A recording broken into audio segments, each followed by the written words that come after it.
Welcome to the Dan Norton Show. It is Wednesday, September 10th, 2025. This is a show on which I promote Ayn Rand's philosophy of objectivism, a philosophy of reason, egoism, and capitalism, and much else. As you can see on my background, a lot of the relevant concepts to the philosophy. It's also a show on which I invite you to participate. You can join in to the chat on YouTube, and you can also call in by clicking the Zoom link that I have pinned in the chat on YouTube or by dialing the phone number there. I see we've already got some people in the chat. Greg and Robert have made an appearance. Hi to both of you. Looks like Robert has his bicycle and guitar emojis or icons. I think I've heard Robert talk about both of those at least a little bit. I recently watched some of Robert and Amy Nasir's channel because I heard maybe it was from Tom Harrison. I think he's one of the crossover listeners who listens to both of our shows. I think he heard about me through Robert and Amy's channel. So I was interested to check out their show and hear that mention of my channel. So I did that recently. And then I mentioned Robert's channel on my last show, and I'll do it again now. So you can check out Robert's channel. Maybe you'll find that of interest as well. It's called 5 Minutes with Robert and Amy Nasir, I think, something like that. Although the show is actually longer than 5 minutes. I don't know if it originally was intended to be 5 minutes, but anyways, I think their shows typically go longer than that. See, we've got another person, Siddharth Sharma, in the chat. Hello to you. I think you might be a new chatter. And I also want to say thank you for the likes. I see we already got some likes on the show. I appreciate that. Maybe that'll help other people see the show in their feeds.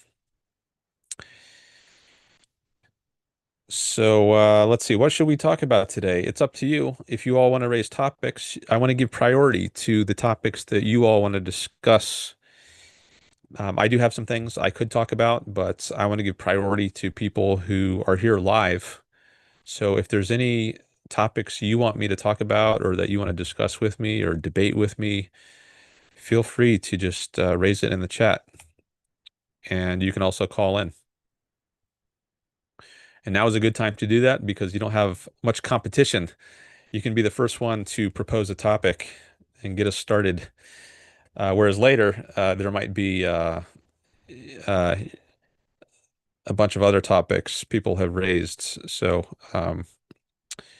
now is a good time. Greg says it feels like 5 minutes. Robert and Amy show, I guess you mean. Um, does that mean it goes by fast? Well, they say sometimes it's if time goes by fast, you're enjoying yourself, right? If something is boring, then you're like, oh, I can't wait for this to be over, and it just seems like time is taking forever. It's so there's like this time dilation, um, either positively or negatively, depending on whether you like it or not. Um, so maybe that's a good sign if it actually feels like 5 minutes. Maybe that means you enjoy the show. Um, Siddharth Sharma says free will. Okay, so that's a topic you're interested in. We can talk about that some. Is there anything in particular about free will you're interested in? There's various questions related to free will, like do we have it? Is it real? Or is it just an illusion? Are we actually determined?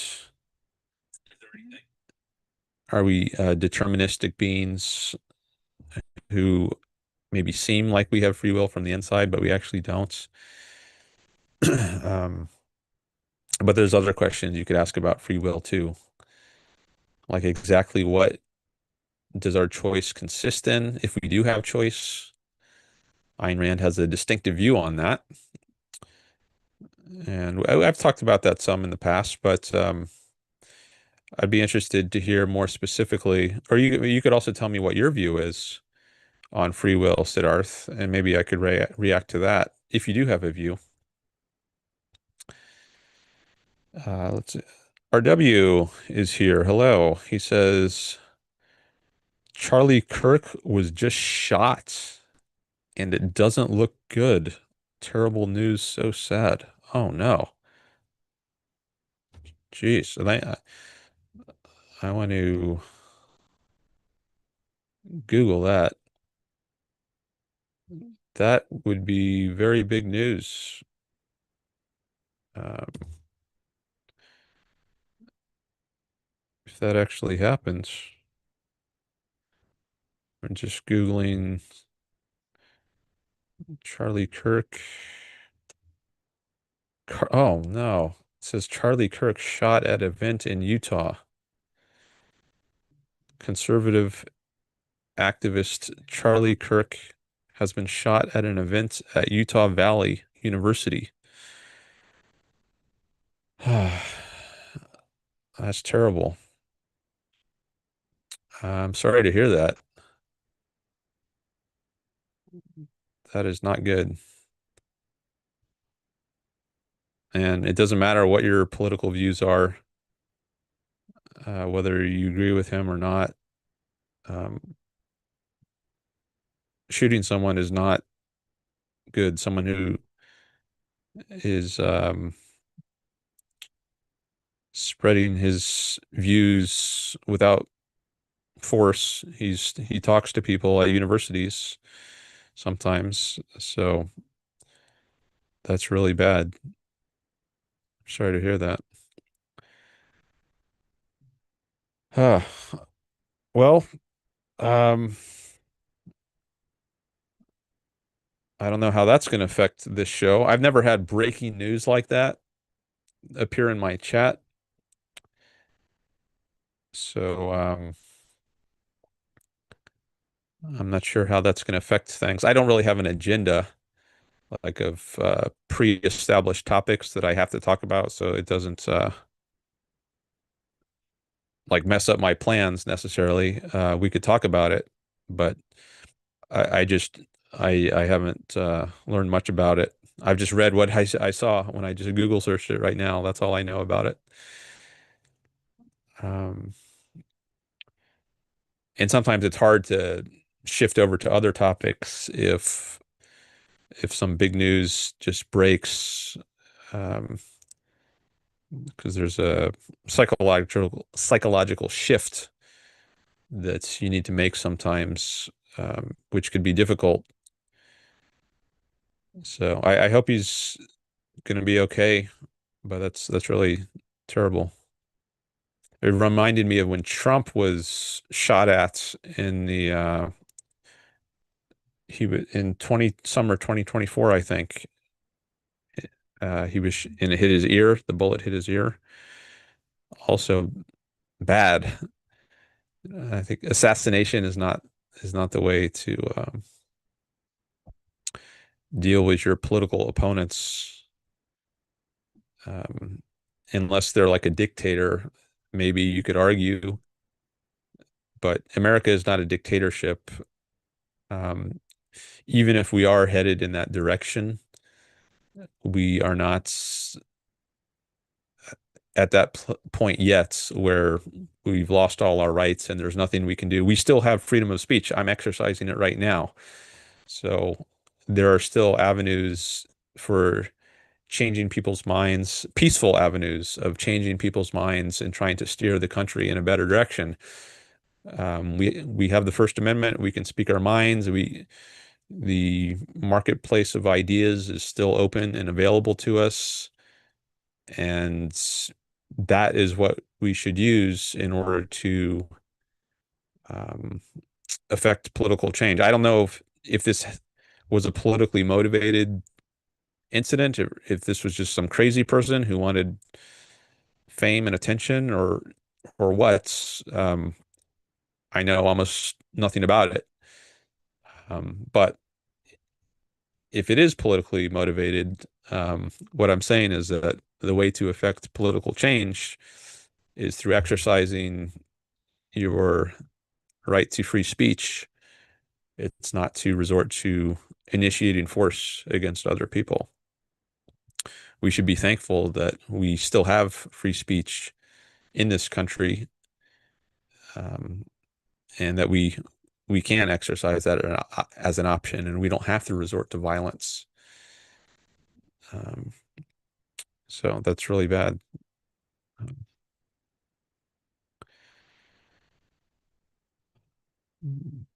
there are threats to free speech. Uh, I think they're like Trump sometimes threatens to sue news outlets, I think, like the Washington Post, or he wants to restrict broadcasting licenses. I think I've heard talk about that. Um, but it hasn't happened, or at least not to the degree he or others might like it to. Um, so I guess the fact that there are like an FCC, it's a broadcasting regulatory body that does put some restrictions on free speech. I don't think the government should be in the business of handing out licenses and deciding who does or doesn't get licensed. Um, so I do think our freedom of speech has somewhat been infringed, but there's still a lot of free speech available. Um, all the books you can publish, all the articles you can publish, podcasting, YouTubing, like what I'm doing right now. We still have a lot of avenues for free speech, even if we don't have it perfectly. We can still exercise our free speech a lot. So that's what we need to do. Okay. I see another question here from Siddharth Sharma, related to free will. What do different schools of thought have to say about free will, and what do majority of them agree upon? Well, that actually reminds me of another thing I could say relevant to the shooting of Charlie Kirk. And I guess I want to tie it to that event since that's the big news at the moment, and maybe that's on a lot of people's minds. I don't know that I can shift entirely away from it at this moment, but I was thinking a lot of people will excuse people for certain behaviors, saying they are determined. So if you shoot somebody, if you murder someone or attempt to murder someone, people will, if you're a determinist, you can't really blame that person. It doesn't make sense. The person was bound to do it from the moment they were born. Actually, go from even before they were born, from the Big Bang, the universe was just acting in a deterministic way, such that at a given moment, uh, someone ends up shooting someone else. But that was predestined to happen if you're a determinist. And I don't think it makes sense to morally blame. The person could not have done otherwise. So if you do think this person is blameworthy, then I think that implies that they have free will. Um, they could have done otherwise. They were not determined to take this action. And but a lot of people, a lot of philosophers try to reconcile determinism with responsibility. They try to make them compatible in some way. And these are called compatibilists, which I think is actually the majority viewpoint among academic philosophers today, at least in the English-speaking world. There's often a divide between Anglo-American philosophy on the one hand and then continental philosophy on the other hand. I'm more familiar with Anglo-American philosophy, and at least among them, I think most philosophers are compatibilists when it comes to free will and determinism. They say, yes, we are determined, but we're still free, at least in some sense. And they're also compatibilists, not only about free will and determinism, but about um, moral responsibility and determinism. They say, yes, we are determined, but we're still morally responsible for our actions. Now, I don't think that's a coherent viewpoint. I don't think compatibilism makes sense. So I am an incompatibilist. I think Ayn Rand was an incompatibilist, although she didn't use that term. But if we're going to put her view in academic jargon, I think she would be considered an incompatibilist. So that's one thing I can say, Siddharth, about different schools of thought. I've said that the main school of thought in the English-speaking world, when it comes to free will, is this position called compatibilism. I think most philosophers are determinists, um, at least at one level. They might also recognize indeterminism in the quantum world. I think many scientists also think that when you're talking about subatomic particles, there's just random probabilistic behavior, which is not determined, but it's also not under our control. So it's not really a help for free will. If you think free will means you have control over what you do, it's no help to that idea of having control to say, well, there's just random probabilistic goings on at the quantum level as opposed to ironclad deterministic goings on. Whether it's deterministic or indeterministic, it doesn't mean you have control. So I think there has to be a third mode of causation distinct from both determinism and indeterminism for there to be free will. And I think there is a third mode of causation, which is what humans have, and we can introspect and observe that we have this kind of control over ourselves. Just get a cough drop here.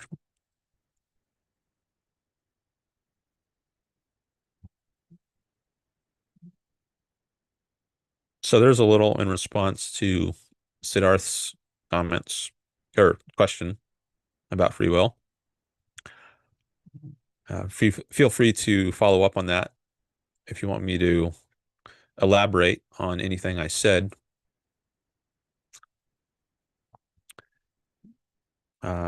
Greg says the internet sidesteps the FCC, doesn't it? I'm not sure. Maybe it mostly sidesteps it, but not entirely. Or maybe it does entirely sidestep it. I don't know what kind of regulations, if any, the FCC has on the internet. I know there has been talk of something called net neutrality over the years, and but I think it's mostly just been a proposal. Some people would like the internet to be regulated, just as broadcasting licenses for TV are regulated, but I don't think that it's happened yet to the internet. I think there are just some people who lobby for that and they would like it to happen.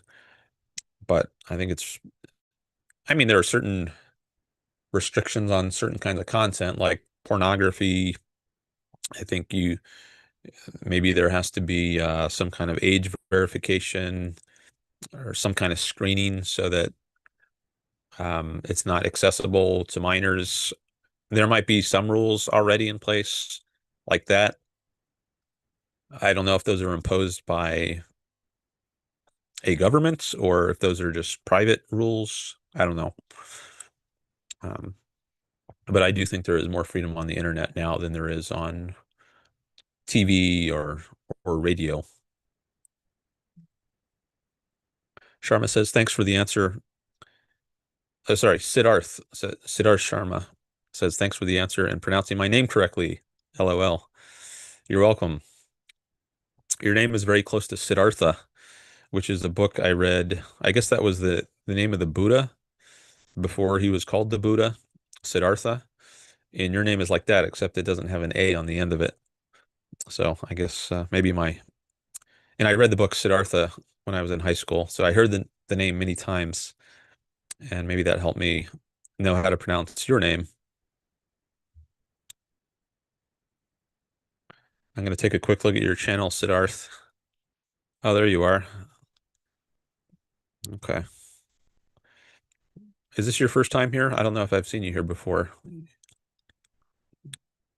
Oh, I see Yaron Brook just updated his title for today's show to include Charlie Kirk shot.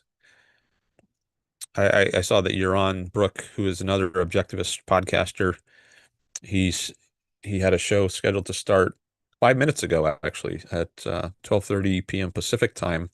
And originally, his first topic in the title was NATO, something about NATO. But I see he changed that to reflect the news. Maybe I'll share the screen here so you can see how it looks on Yaron's channel. He often does his show about the same time I do my show. I think Robert once said he was listening to both of us at the same time. Okay, so now you can see the screen. Here's the Yaron Brook show. And his thumbnail for today, it says, you can see there, Charlie Kirk shot. And then he has his other topics, NATO, stabbing, abortion in South Carolina, I guess that is, etc. So maybe someone told Yaron about the shooting, just like RW told me about the shooting, and then he changed the title. Okay. Maybe I'll take a quick look at his chat. And maybe RW went into that chat as well.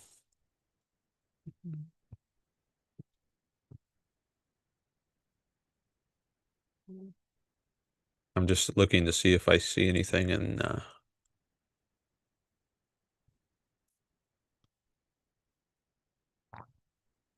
the chat. Yeah, there's some similar sentiments in Yaron's chats. People saying this is horrible or disgusting, terrible. Um, yeah, this is really bad.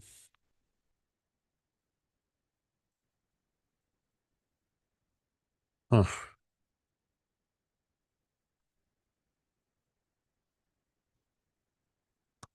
Okay.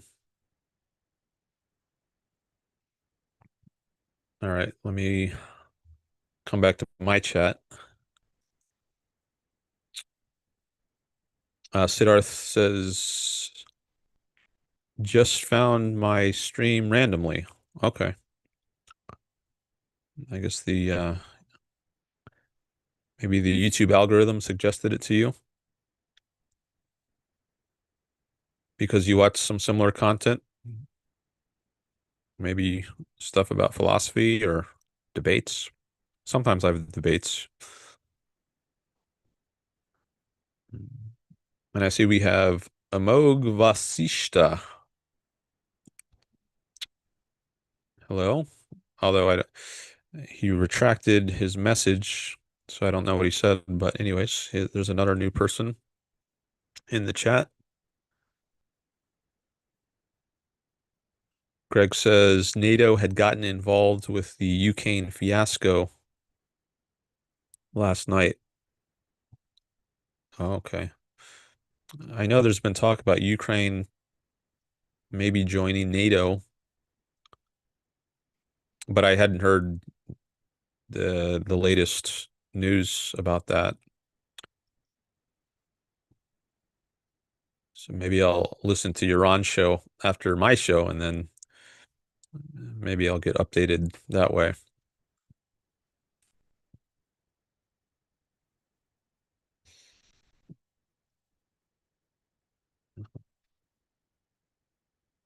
So I'm looking at my list now to see if there's any other topics I want to cover. I can mention this. I did record a video today. So most of my videos these days are live streams. But I did sometimes I still publish. I record a video that's not live, and then at some point I will publish it. And I did one like that today. Just before I started live streaming today, I was recording a video which I intend to publish later, which is a reaction video to my first call with David Pakman. So some of you might know David Pakman is a large uh, leftist streamer, usually talks about politics. He has over 3 million subscribers on YouTube. And I subscribed to his, or I called his channel. Maybe I should bring up his channel on YouTube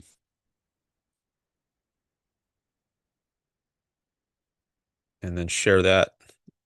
Okay, yeah, I see he's up to 3.31 million subscribers now. Let me share that screen.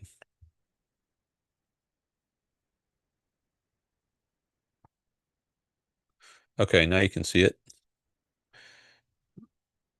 3.31 million subscribers. I would love to get that many subscribers one day. So he calls himself a progressive. I'll click on this more. One of the most watched independent progressive programs in the country. So I called into his show 3 times, and this is the largest show I've ever been on. And he has a rule that I cannot post my calls to his show on my own channel unless I somehow alter the content. For instance, by doing a reaction to it. So I can't just straight up post the call, but I can do a reaction commentary kind of video on it. And that's what I just did this morning so that I can get the content on my own channel. I already have a little short video just introducing my calls to his show, just like a minute or two long, where I just let people know that I was on his show, but I don't go through it in any detail and react to this and that various points in the call. But that's what I did this morning to the first of my 3 calls. And um, I need to edit the video, so I've just recorded it, but now I've got to splice in um, the parts that I'm reacting to. So that's going to take some more time. Um, Maybe I'll get to that in a week or two, and then I'll publish that, and then hopefully that'll drive some more traffic to my channel. Maybe some of his viewers, some of his 3.31 million viewers or subscribers will come over to my channel. Um, I hope so, and I hope they'll end up subscribing to my channel, at least some of them. I got a lot of traffic when I posted my calls to Sam Seder's show. So that's the second biggest show which I've been on. Let me bring that up. Let me stop this for a second and bring up the Majority Report with Sam Seder, their YouTube channel. I'm not sure how many subscribers they've got now. Oh, 1.89 million. Okay. All right, let me share this.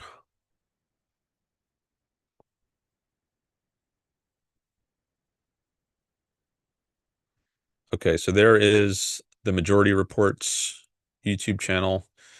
The Majority Report with Sam Seder. He's the main host. 1.89 million subscribers. And I've been on this show 7 times. And my calls to the Majority Report are my most viewed appearances on the internet. I think one of my calls has, I don't know, 200 or 300,000 views. I don't know what it's up to now. Um, Actually, I could search for it. I could, because the title is Ayn Rand fan debates Sam. I'll just put that in. Ayn Rand fan debates Sam. Oh, I misspelled. Yeah, here it is. Ayn Rand fan debates objectivism with Sam. That's his co-host, Emma Vigeland. And that has 279,000 views. That's my most viewed appearance on the internet. And he gave me permission to put this all my calls to his show on my own channel, unlike David Pakman, who said I couldn't put it on my own channel unless I modified it in some way, for instance, by doing a commentary video. Sam just gave me straight out permission. When I called one of his, at the beginning of one of my calls to his show, he said I could, I asked if I could post the calls on my channel, and he said yes, so I did. And those are the most viewed calls on my channel. I can show you that in a minute. This was 3 years ago, or somewhere between 3 and 4 years ago, because it only updates once you hit a new year. It was actually October of 2021 that I was on his channel. Um, so on my channel, this probably has like one or 2,000 views, um, because he has a lot more subscribers. But let me go to, if I go to my channel, we can see in the playlist. Okay, yeah, let me bring this up.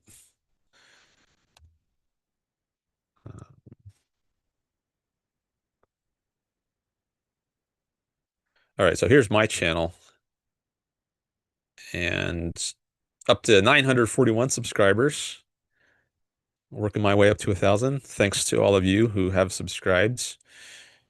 And if I put in majority report, oh no, that's not searching on my channel. That's searching all of YouTube. I have to do it on this search box here.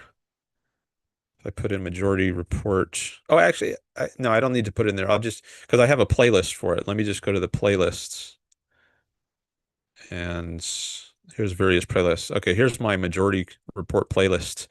My calls to the majority report with Sam Seder.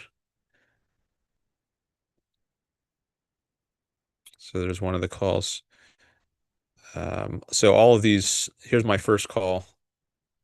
I don't know which, yeah, I guess that's the first call that's playing up here. So if you want to see all my calls to his show, there's a playlist here. And I have some other content as well. This is the one call when Sam was not there, just his co-host, because on Thursdays he takes that day off. And his co-host Emma Vigeland was leading the show on those days. But there's also some other content here, like this video ridicule thoughts on my calls to the majority report with Sam Seder. That's just a discussion between me and someone else about my calls. It's not a call itself, but we were just talking about my calls and how they went. This is actually the most viewed video on my channel, um, the one about my calls. I think it has around 3,000 views. This is a call. This wasn't on the majority report, but I put it in this playlist because this guy, Matt Binder, he's a co-host of the majority report. Sometimes he's like a guest host on Thursdays sometimes, but he has his own show. And one time I called his show, and I thought, many people who are interested in the majority report might be interested in this debate since he's a guest host on the majority report sometimes. So I added that video to his playlist. And this video has the most watch time of any of my videos. It's not the most views, but like the most time people spend watching it. Um, I think it has over 200 hours of watch time. Um, okay, about 50 minutes. Whereas my calls to the majority report, usually they're shorter. Like you can see, this one was about 15 minutes. This one, 15 minutes. So I don't get as much watch time on those. But this one, it's long, and a lot of people were interested in watching it. So that's got the most watch time of any of my videos. Here's my sixth call. And then after that one, I made a video. This one was not a call to the majority report. It was me comparing things that Sam has said about Ayn Rand at different times. So I titled this one, Did Sam Seder Smear Ayn Rand as hypocritical for taking Social Security and then change his mind? I found this old video. You can see he looks younger in this one. This is from like 11 years ago, 2011. In that video, he says, yes, Ayn Rand was hypocritical for taking Social Security. But then I called him in 2024, so that's 13 years later, actually. And I made this case that no, it's actually not inconsistent with her philosophy to take Social Security. She wasn't against taking Social Security. She was against there being a program in the first place. But if there is a program and you're forced to participate in it, then it's not hypocritical to take it. So she didn't advocate against taking it. Um, she just advocated against there being this program in the first place. And maybe some of my reasoning was persuasive, at least temporarily, to Sam, because in 2024 he said he did not think Ayn Rand was hypocritical. So I did this side by side comparison of what he said in 2011 and what he said in 2024, and um, I I thought it was interesting that he's taking different positions. In the first, he says yes, and the other says he says no. She's not hypocritical. So what's going on there? Did he change his mind? That's what I asked in the title here. Did he then change his mind? Um, and then in my last call, my seventh call, we discussed that issue. Like I asked him in the beginning of this call, did you actually change your mind? And I don't know exactly what he says. I think he might give a kind of indecisive answer, and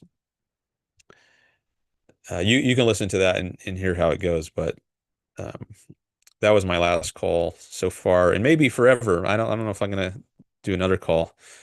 I've talked in previous live streams about how I wasn't really happy with some of the things he said, some of his smears of Ayn Rand and his willingness to smear. So because of that, I think I might not be calling him again unless he changes his policy on smearing. All right, so these are my most famous calls on the internet, I think, my calls to Sam Seder. And if you want to check them out, this is a good way to hear them all in one place. A lot of my listeners have learned about me through my calls to Sam Seder. Like you might notice sometimes people in my chat, they mention they heard about me through the Majority Report. Okay, I see Holden has entered the waiting room. Hi to Holden. All right, let me stop this screen share. And I think I will get to Holden's call soon. But let me just take a quick look at the chat, see what's going on in there.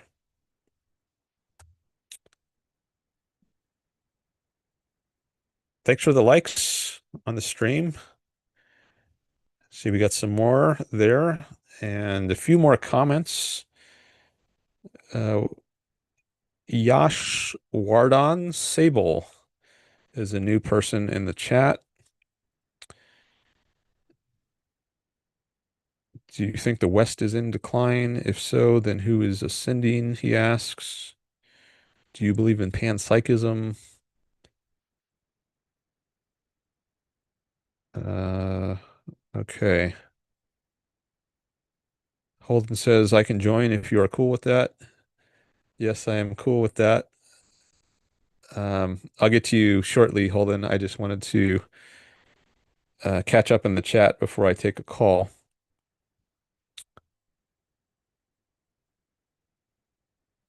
And Matthew is here. Hi, Matthew. He says, find a political journalist, quote, in quotes, journalist is in quotes, that doesn't smear tactically. There can't be many. All right, so that's the last chat. Yash Warden, maybe I'll address some of your questions later in the stream after I take this call. But thanks for participating there. Looks like maybe we have three people from India. I'm not sure where these people are from, but Siddharth. Siddharth, that sounds like it might be an Indian name. And the others, Amog Vasishta and Yarwada and Sable. I'm guessing those also might be Indian, but I'm not sure. But um, you don't have to say, of course, but I like to know where people are from. It's interesting just to know where my audience is. So if you'd like to say what country you're from, feel free to say that in the chat. Even if you are from there, you might not be there right now, but you can say whatever you like there in the chat. And let me now go to Holden's call. Oh, he says, yes, I am from India. Okay. Now I just wonder if you're in India right now, or are you somewhere else? You don't have to say again, but if you do want to say, I'd be interested. You would be the person furthest east who ever called into my show if you actually are in India now. I've had someone call in from Israel, and right now I think that's the furthest away person who has ever called my show. But if you are in India, then I think you would be the furthest away person who has participated in my chat. Oh, yeah, okay. He just said yes. Yeah, I am in India right now. Okay.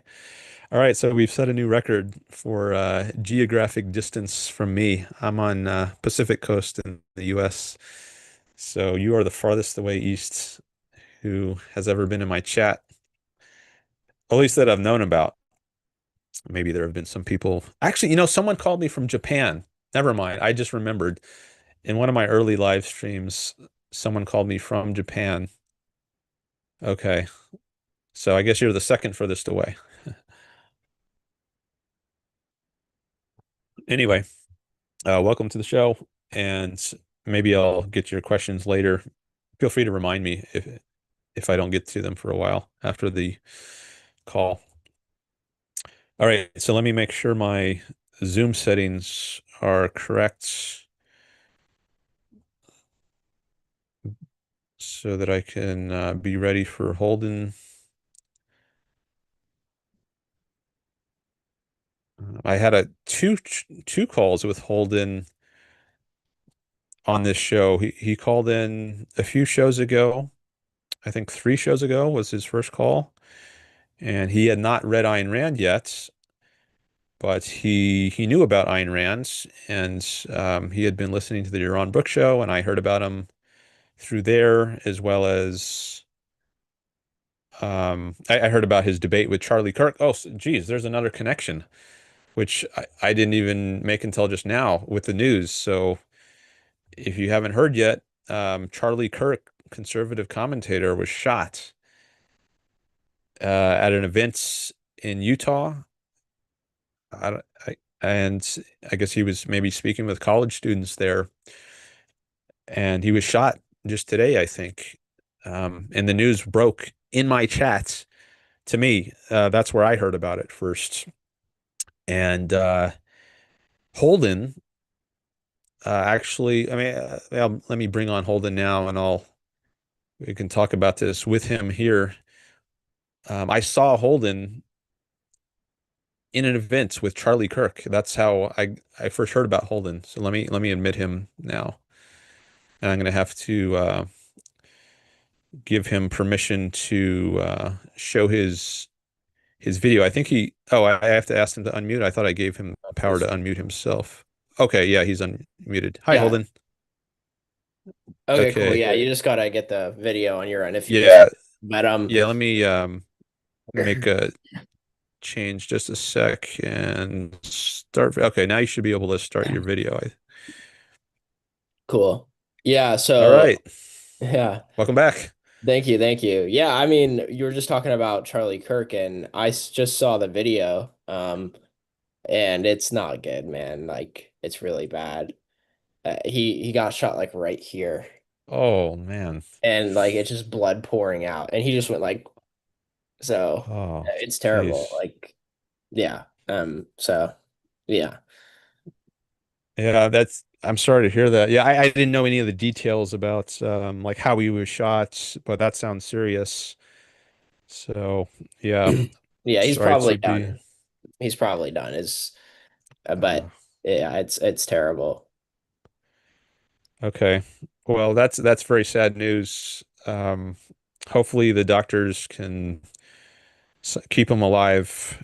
I guess maybe we'll have news by the end of the show or later today. I don't know, but I'll keep an ear out for that. So I was saying how I first heard about Holden when he was at one of these events with Charlie Kirk, and I don't know what university that was, or if you want to University say, I of don't know. Florida. University of It's Florida? my Okay. university here in town. Okay. The Florida Gators, I guess that's the Gainesville, Florida. Mhm. So Holden had a debate on economic issues, China related to China and tariffs. Um, and you can check that out. And we on my first call with Holden, he hadn't read Ayn Rand yet, but we talked a lot about ways he could start reading Ayn Rand. So I gave him various suggestions, and some other people gave him suggestions in the comments afterwards. And then Holden chose, I think he made a great choice. He started with the Fountainhead, and then he called in again after he had started reading the Fountainhead. I think he was in part two, and we discussed some of the novel in his second call. So you can go back and listen to that call. Um, and now Holden is back again, and he emailed me and gave me a little update. But I'll let you say what you want to say. But anyways, yeah, the floor is yours now. Cool. Yeah, I mean, yeah, that's all right. A few days ago I sent him an email after I was done reading the book, and I just said, I finished, and I was like, whenever you told me that the ending was going, and by the way, if anybody's listening hasn't read The Fountainhead, probably not a good idea unless you are okay with the spoilers. But anyway, I was kind of expecting like a rather dark ending based on what you were telling me. But in my view, it was a very happy ending, in my opinion. Um, because ultimately Dominique no longer had this view that greatness had to be destroyed because the world wouldn't appreciate it. We're just gonna do it anyway. We're just gonna be great anyway, regardless of what the world thinks. And I'm gonna go be with Howard. And so, in my view, I thought it was a good ending. And it's definitely like when you're done reading it, you see how much of a kind of philosophical book it is because I mean, it's just like she's putting it into it's basically just like a bunch of characters that live with different philosophies and their lives turn out dramatically differently just based on what they believe and what their philosophies are. So, um, but yeah, anyway, maybe that's what I've gotten from it so far and plenty more, of course. But yeah, so I was kind of slightly surprised. I don't want to say that you were like painting like a super dark picture or something, but I was like, all right, well, this is probably not going to end out like super well, like But I liked it to be honest. The way it ended, it made me happy. And then yeah, so and then yeah, Yeah, I didn't want to. I kind of left it up in the air. I remember in the last time we talked, um, I said at a certain point that I was contrasting Rand with other literature, like the literature I had read in high school. And you mentioned, I think some of the literature you had read was nihilistic, and I also came across some like that. And I thought, oh, well, I can make a contrast here and talk about how Rand is positive, and it's kind of a refreshing change from a lot of the literature you might encounter in high school or college, like James Joyce, is another example. But then I thought, oh, I'm not sure I should say that it's like a positive novel. I'll just say well, at least it's got some positivity, and you can appreciate that from the first part of the book, which you had read, like the first 200 or so pages. At least it's got some positivity. We'll see whether it ends up positive. Because I didn't want to spoil it and Yeah, kind give of leaving the away that it door has open. a, yeah, I didn't want to give away that it has a positive ending, a happy ending. But yeah, I definitely agree that it does have a positive, happy ending that's uplifting. But I just didn't want to spoil that. So I tried to hedge it a little bit the way I presented. Yeah, I'm glad you But did it. I'm glad you did it that way. I'm glad you like the whole thing. Like I'm glad, I ran into you and everything. It was good. It made me read The Fountainhead first, and I thought that was a great. I just ordered Atlas Shrugged, so we'll see.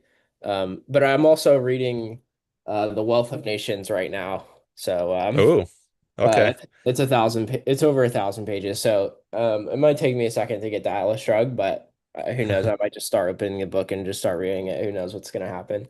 But I'll read Atlas Shrugged soon. So we'll see what's gonna happen with that. Great. I think that's an excellent next choice, a next step in your reading of Ayn Rand.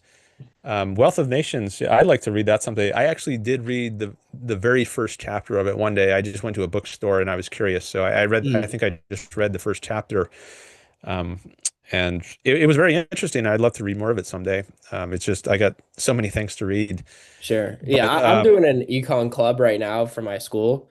I'm yeah. leading. So and like the first topic is like what causes the wealth of nations. I've always found that super interesting. Like why is it that some nations are rich and some nations are poor? And I figure like I go back to and kind of just present the arguments from Adam Smith, like straight from my interpretation and kind of present it and see what happens. So and then we'll go to Ricardo later, but yeah, so that's kind of like what's motivated me to do that right now. But anyway, other than that, I'm gonna go for Atlas Shrugged. I'm very excited to see what it's like in there. Yeah, Ayn Rand once described The Fountainhead as an overture to Atlas Shrugged, like a kind of like a prelude, or so she did consider Atlas Shrugged her magnum opus, her greatest work, and I think rightly so.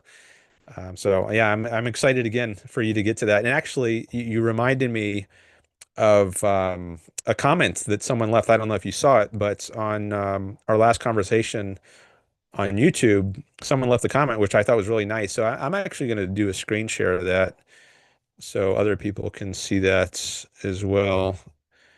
Let me just pull up the correct page first. Okay, going back to my channel and to the live section. Okay, here's the one. So this is the one I streamed about a week ago. Let me just confirm. Yeah, that's the one with the comments. Okay, so screen share.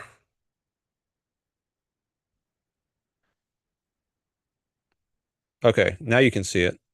So this was my stream from about a week ago, the last time Holden called in. You can see it says here in the title, call with Holden, read the Fountainhead, etc.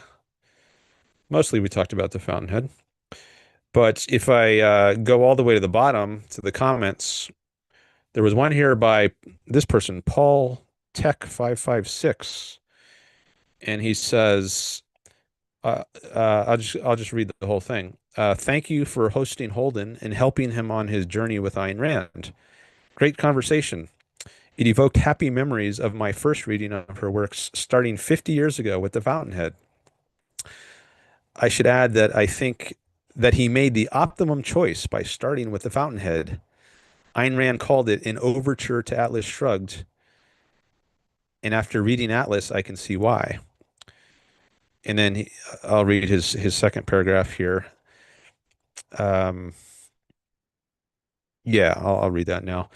I also have the view that the details of her philosophy will be better appreciated once one reads at least one of her novels. In this regard, I draw the analogy with the engineer who develops his or her love of the field by first seeing actual examples, such as bridges, radio transmitters, or computers that elicit a positive sense of life response.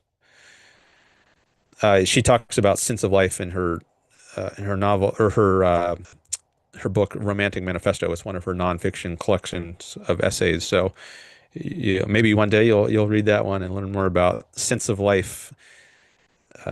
Okay, but continuing, he says, with that sense of life response as the driver, one then learns in detail the principles underlying the design and function of those things. Once one learns the principles, one then cannot imagine living without knowing them because of the knowledge of the purpose they serve, making greater things. So I gave that a love and a like. Very And nice comment. yeah, really. I really like the first paragraph. Um, the part about thanking me for helping you on your journey with Ayn Rand, and then I like this part about evoking memories of him. I feel like I'm kind of a link in the chain of generations. Like he said, he read works, Rand's work starting 50 years ago. So It's a while. it sounds like that was long before I did, like a generation before I did.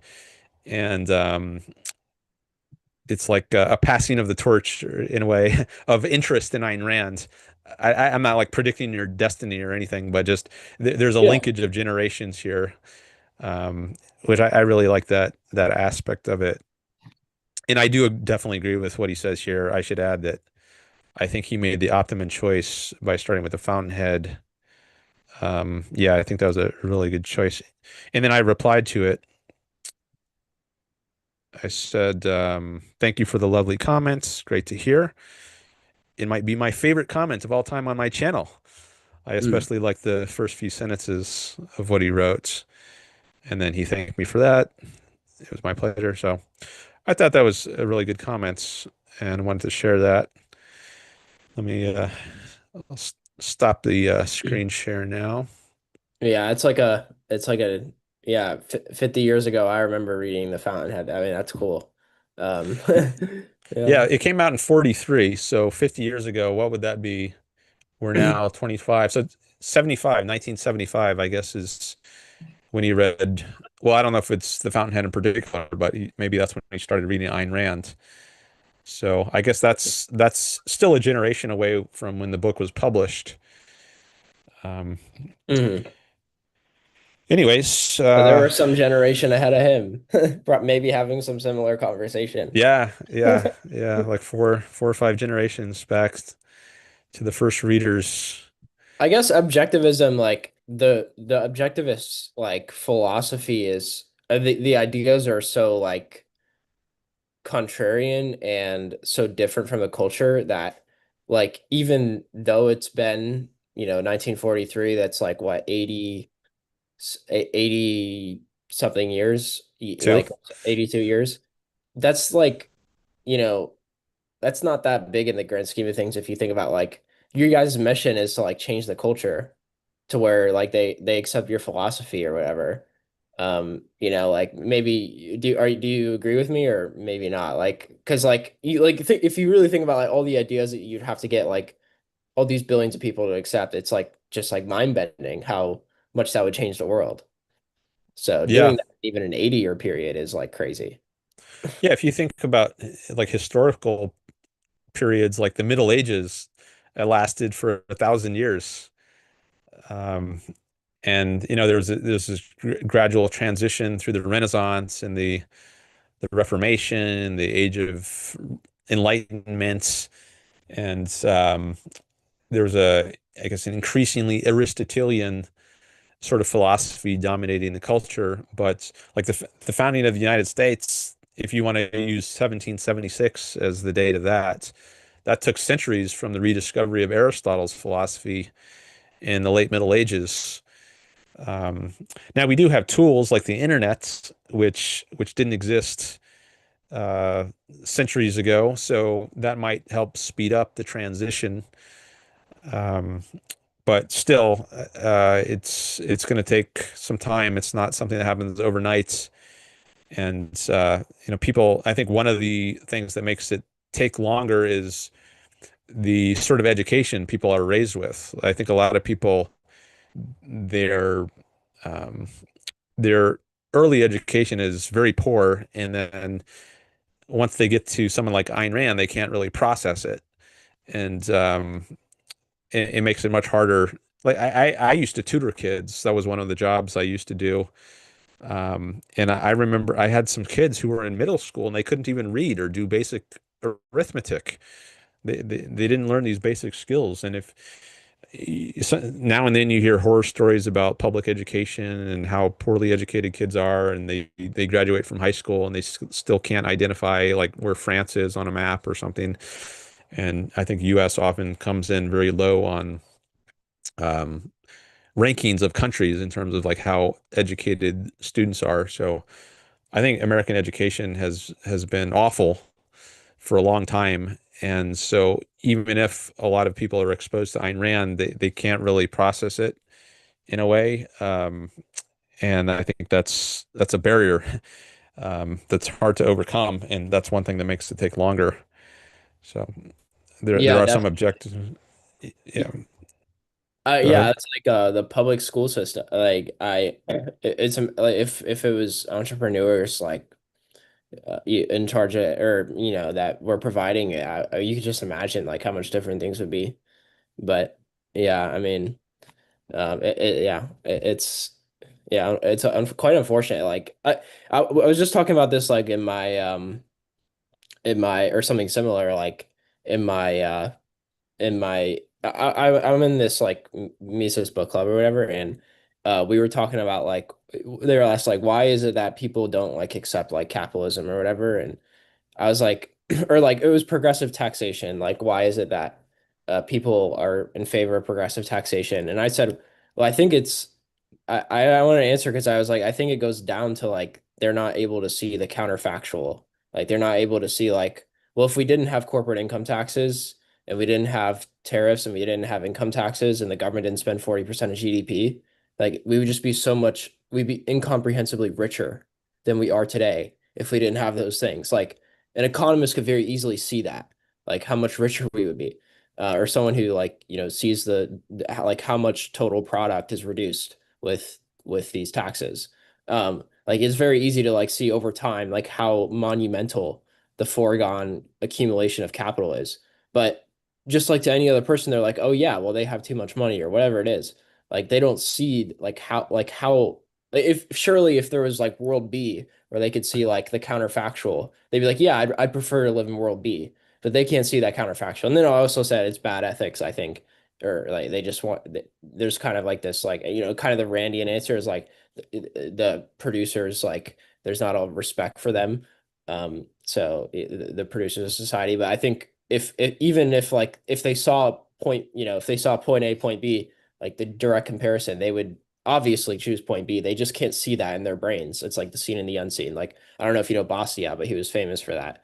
The French economist, he was famous for saying the seen and the unseen. That goes to the opportunity cost idea, but you could, apply this to something like that too, because ultimately it's the opportunity cost of these taxes and these government spending programs and da da da, and et cetera, regulations and all that. Yeah, I'm familiar. I haven't read Bastiat, but I have read Henry Hazlitt's book, Economics in One Lesson. And I guess that's the same idea. Maybe Bastiat was the originator, but I guess Hazlitt takes that and kind of Hmm. uh, illustrates it in a very clear kind of way. And he uses this what he calls the broken window fallacy. I don't know if he used that, if he originated Yeah, that he term. did. Yeah, it's Okay. like this guy. You want to articulate it? Maybe you remember it. No, I'll let you do it. That would be fun because you're the economist here. So this guy, I think it was like this guy who has a stone and he throws it through this guy's window, and it may have been a restaurant or something, and the guy's like, "Damn it, I need to fix my window," and then someone goes up to him and is like, "Oh, well, this is great for the economy because look, you're gonna have to hire someone to like fix this window for you. So like this guy gets a job now because you are spending your money." And then Hazlitt's like, well, the good economist sees the first effect. So the first effect is like you get this employment, this person gets a job to do this and whatever. But the good economist or the bad economist just sees the first effect, the employment. The good economist sees like all the effects, like how this is going to go through the economy. So basically, this restaurant has to fix their window when they could have been using that money to buy machines, for capital investment or to like expand their business, or maybe to pay back their shareholders or whatever it is that they're going to do with this. These funds are now taken away from productive use in the economy that could have been used for saving investment or something that you actually wanted. Like now you can't buy a suit because I think a suit is what he used for an example in the book. Now you can't buy a suit because you now spent your money on fixing a window and you're back to square one, basically. So basically, yeah, but yeah, you're absolutely right. Henry Hazlitt's book is based on Bastiat's idea of of literally seeing the unseen effects. Um, I guess it would be in your mind, so not, but so you could see it in your mind, like the good economist Hazlitt would say, it can see the second, third, fourth, fifth level effects that go on, um, and it's not so obvious. Just looking at the first effect on whether or not something is good. But anyway, yeah. Yeah, it's a way of being long range. That's I don't know if there's any mentions of that sort of thing in the Fountainhead, but it is part of an ethical life, according to Rand, is that you're not just acting on the whim of the moment. You use your rational mind. Reason is, I know that's in the Fountainhead.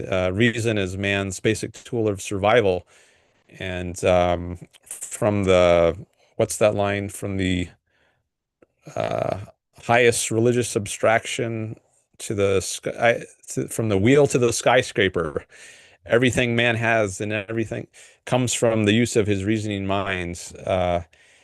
So this is what the good economist does. He uses his reasoning mind to figure out what are the logical consequences of a given action.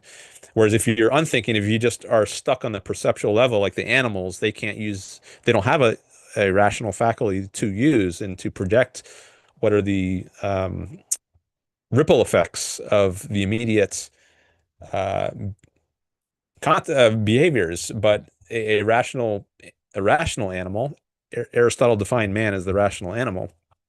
Us, if we actually use our rational capacity, we can project these longer run consequences, and that will give us a better sense of what is actually the best policy for us to do right now. Um, so, yeah, that's what the good economist does. He projects into the future so that we act in a way that's good for us in the long run. Um, Keynes says, in the long run, we're all dead. I think that was one of his Yeah, that was quips. Keynes. We're living in his long Yeah. run now. What's that? I Oh, said yeah, we're we're living in living his in long his, run. yeah, the mixed economy with all the government Yeah. intrusion and the suboptimal growth. Like, I don't know if we're growing at 1% or 2% or something, whereas we could be growing at like 5% or much higher. And we talked in a previous show, you talked about how amazing it is, the compound effects of growth over time, and how farther ahead we could be if we lived in the unseen world, Yeah. um, but not unseeable, right? It's possible to see it, at least in a sense, Hmm. if we use our rational thinking capacities to project the future. So, Yeah, exactly. Yeah. Yeah, I mean, we've almost like kind of gone outside the Fountainhead, but yeah, but yeah, no, I am like I'm enjoying the conversation, and I thought you made a good connection with Ayn Rand. So, I mean, the epistemology of I'm not the biggest like of metaphysics and epistemology guy. I would say like when it comes to economics, it's like some of the economists I know are like big into the philosophy of economics or whatever, but I'm more in like the economicsy, like, like what is this tax gonna do, or what is this like?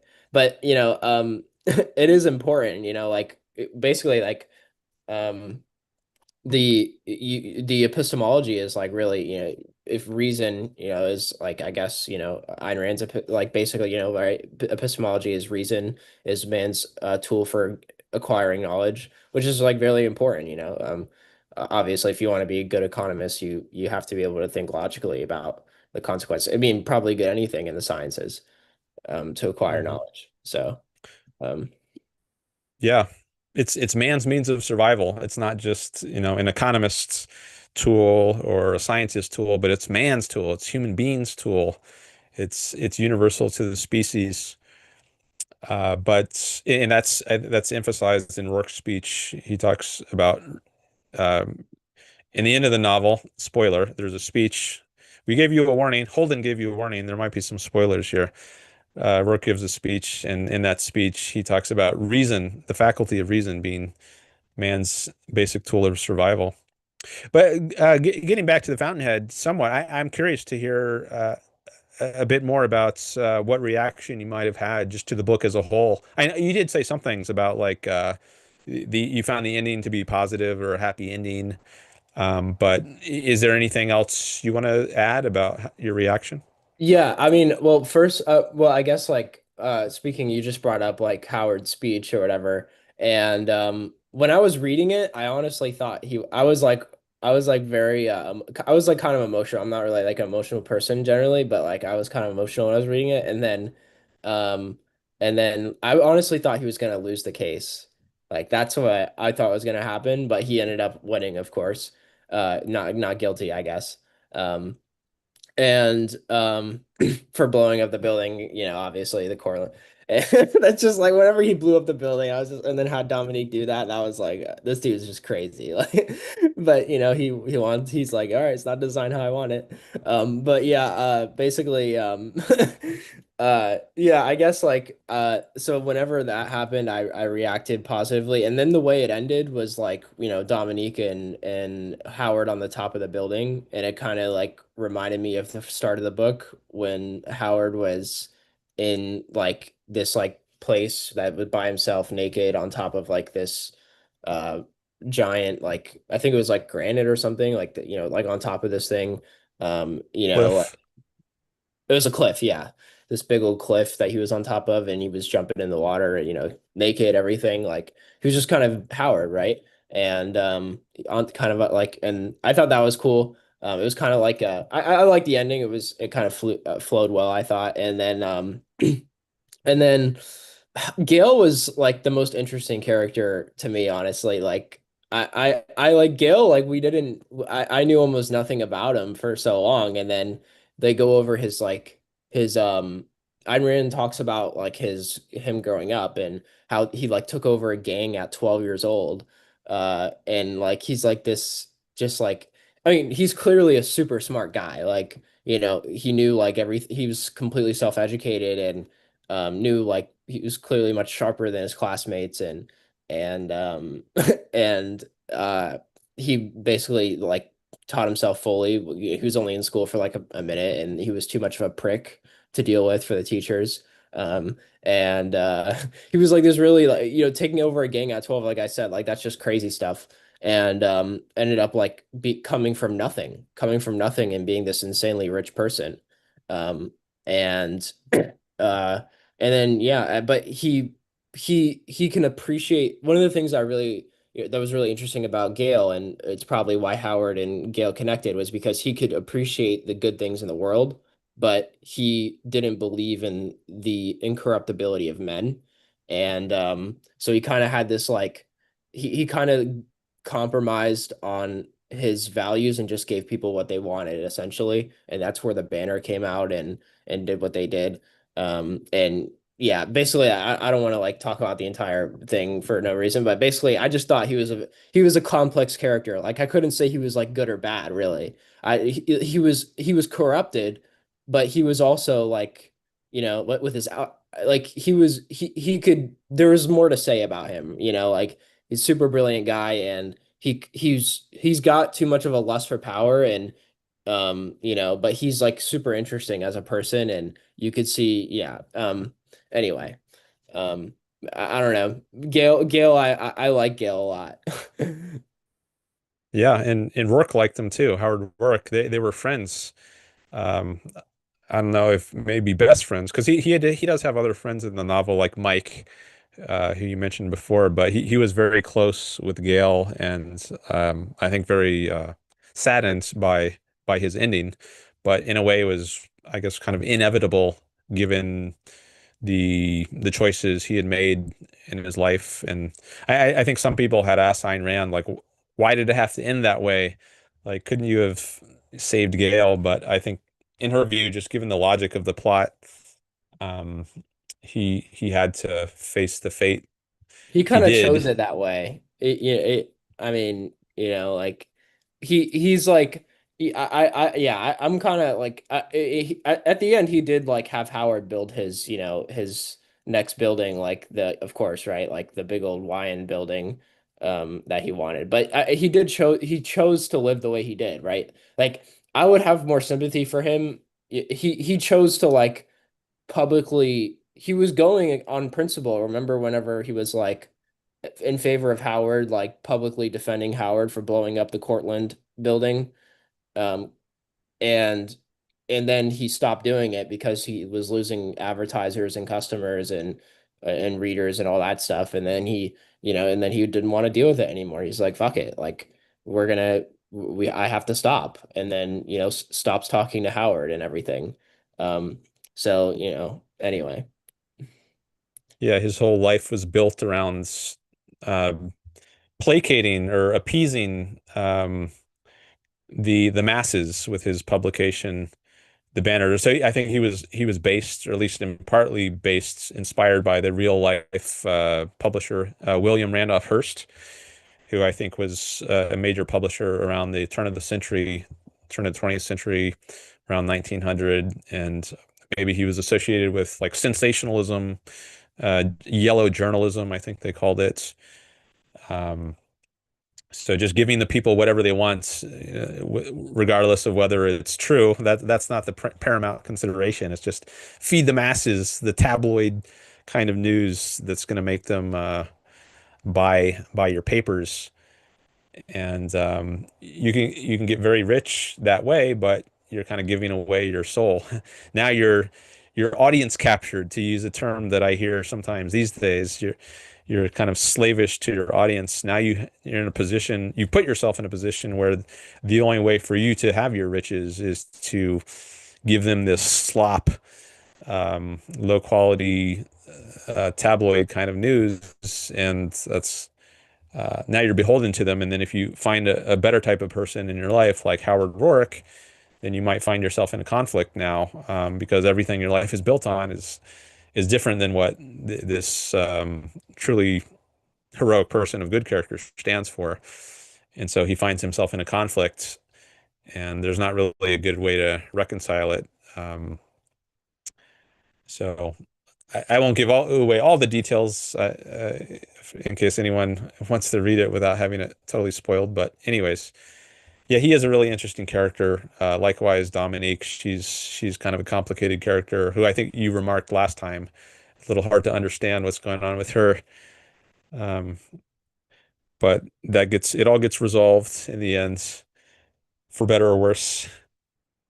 Um, Yeah, yeah, definitely. I mean, yeah, by the time she healed in the hospital, yeah, it was pretty much, we figured Dominique or Dominique, Howard kind of was, that was like the last moment for Howard pushing her in the right direction, I guess, having her participate in that, blowing up the building, and yeah, so and yeah, then he of he course, wanted yeah, go ahead.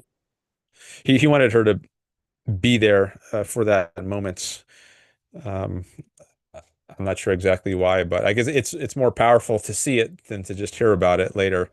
But I guess she's I mean, such a important event in his life. I think it makes sense that he would want the love of his life to be there for it and witness it. Um, and then he gets cleared. He's not found guilty. So um, happy ending. Yeah. Yeah, I'm surprised. I was like, damn it, this is gonna be he's gonna be in jail for the rest of his life now. But yeah, yeah, Gail was probably Gail was a great character, like, you can imagine a guy like Gail, like, the thing is, like, yeah, Gail, man, he's like, it's like chapter, or I think it was part three, starts with him with a gun at his head, and he's not even afraid of dying, or like, he's just kind of like indifferent, sort of, and then and then he's like, I'll just survive, and then thinks about like his whole life and it's just like and then does like and the whole thing happens. He's a weird character, but I definitely definitely enjoyed him. And and he's in stark. I would say like he's clearly in contrast to Peter. I don't know like what philosophy really like what philosopher I would say like he follows. Maybe you would know that much better. Probably like almost certainly. But like Peter or Gail oh, or Gail, both? because he's not the same as Peter, obviously. Like Peter is like obviously different than Gail, but he's not Howard, obviously.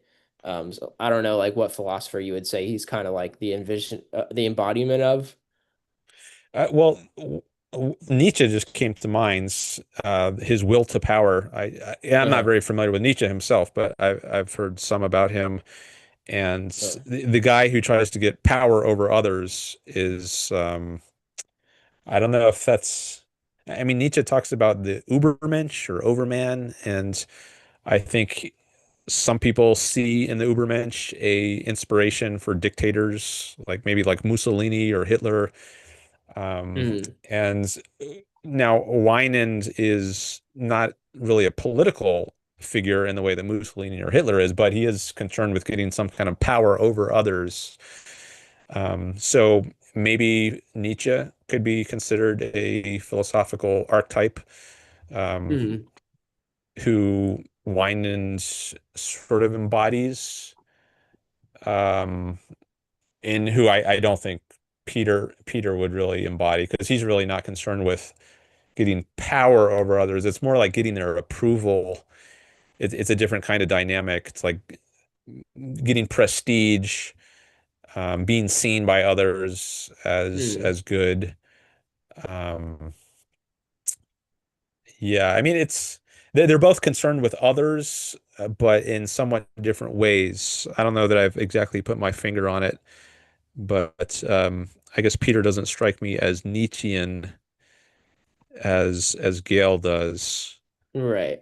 And Nietzsche's kind of like so Nietzsche's I heard my ethics professor say like Nietzsche I think it was he said this about Nietzsche. He was like, um, well, God's dead, so everything is permitted. That's kind of like his Yeah, philosophy and like the least amount of words you could say, I guess, or whatever. I know. And that's how Gail acts for sure. For sure. Like kind of like, all right, like like I can give the masses what they want because F it, this world is corrupt. Um, or it'll get me towards my goals. Um, or whatever. I'm just thinking about Nietzsche's opposition to altruism. Like he was he was a very strong critic of Christian ethics Really. and the worship of the meek. The meek shall inherit the earth. That sort of idea from Jesus.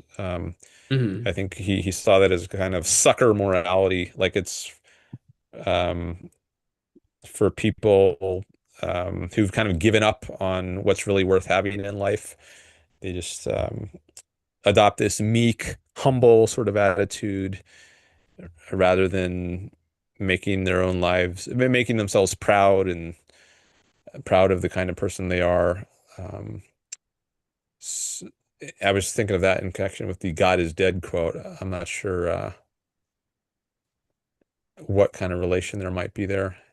Anyways, yeah, I want to learn more about Nietzsche, because a Hmm. lot of people consider him to be an influence on Rand's, and I think he was in her early phases. Like actually, she had originally planned to include quotes from Nietzsche in each of the four parts of the Fountainhead. Like at the very beginning, she was going to have a quote from Nietzsche, for each part, but then maybe around the time she was publishing the Fountainhead, she learned more about Nietzsche and came to decide that he's actually further from her view than she originally thought. And then Hmm. she dropped him, or she dropped the idea of including those quotes. And I think she distanced herself more after that from Nietzsche.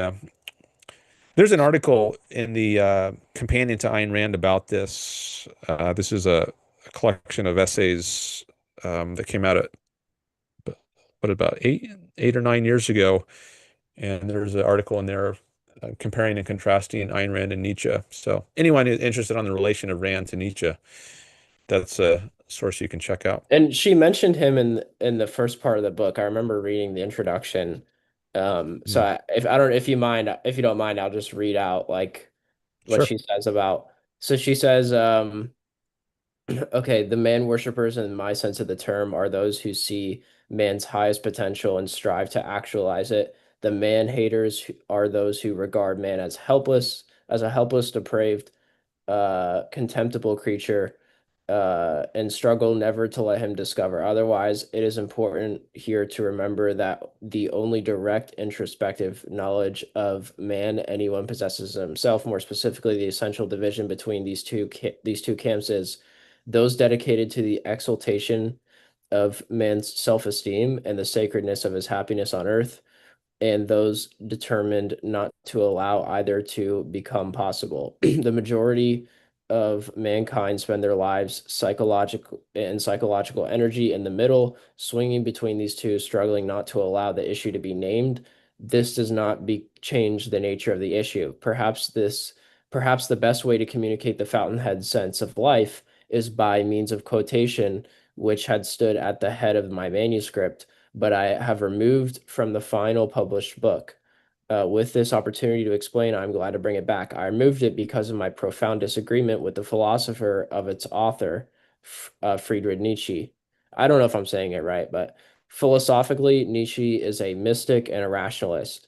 His metaphysics consist of a somewhat Byronic and mystically malevolent universe. His epistemology subordinates reason to will, or feeling, or instinct, or blood, or innate virtues of character. But as a poet, he projects at times, not consistently, a magnificent feeling for man's greatness expressed in emotional, not intellectual terms. This is especially true of the quotation I had chosen. I could not endorse its literal meaning. It proclaims an indefensible tenet, psychological determinism.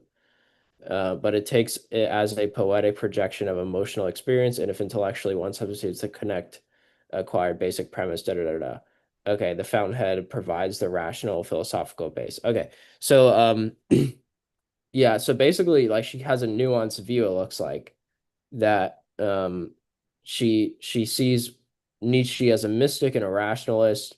His you know his, but as a poet, he projects a magnificent feeling for man's greatness, expressed in emotional but not intellectual terms. So she kind of sees Nietzsche as like irrational, kind of too emotional, doesn't have enough reason, like bad epistemology, but has like, I guess, decent poetry, maybe a good sense of art. So, yeah, what are your thoughts on that? Oh, well, thank you for reading that, by the way. I didn't recall that she had discussed Nietzsche in that introduction, and I'm glad you read that because that gives us a very clear, concrete sense of her view of Nietzsche. Hmm. So I think the work that maybe she was most positive about was by Nietzsche was "Thus Spake Zarathustra."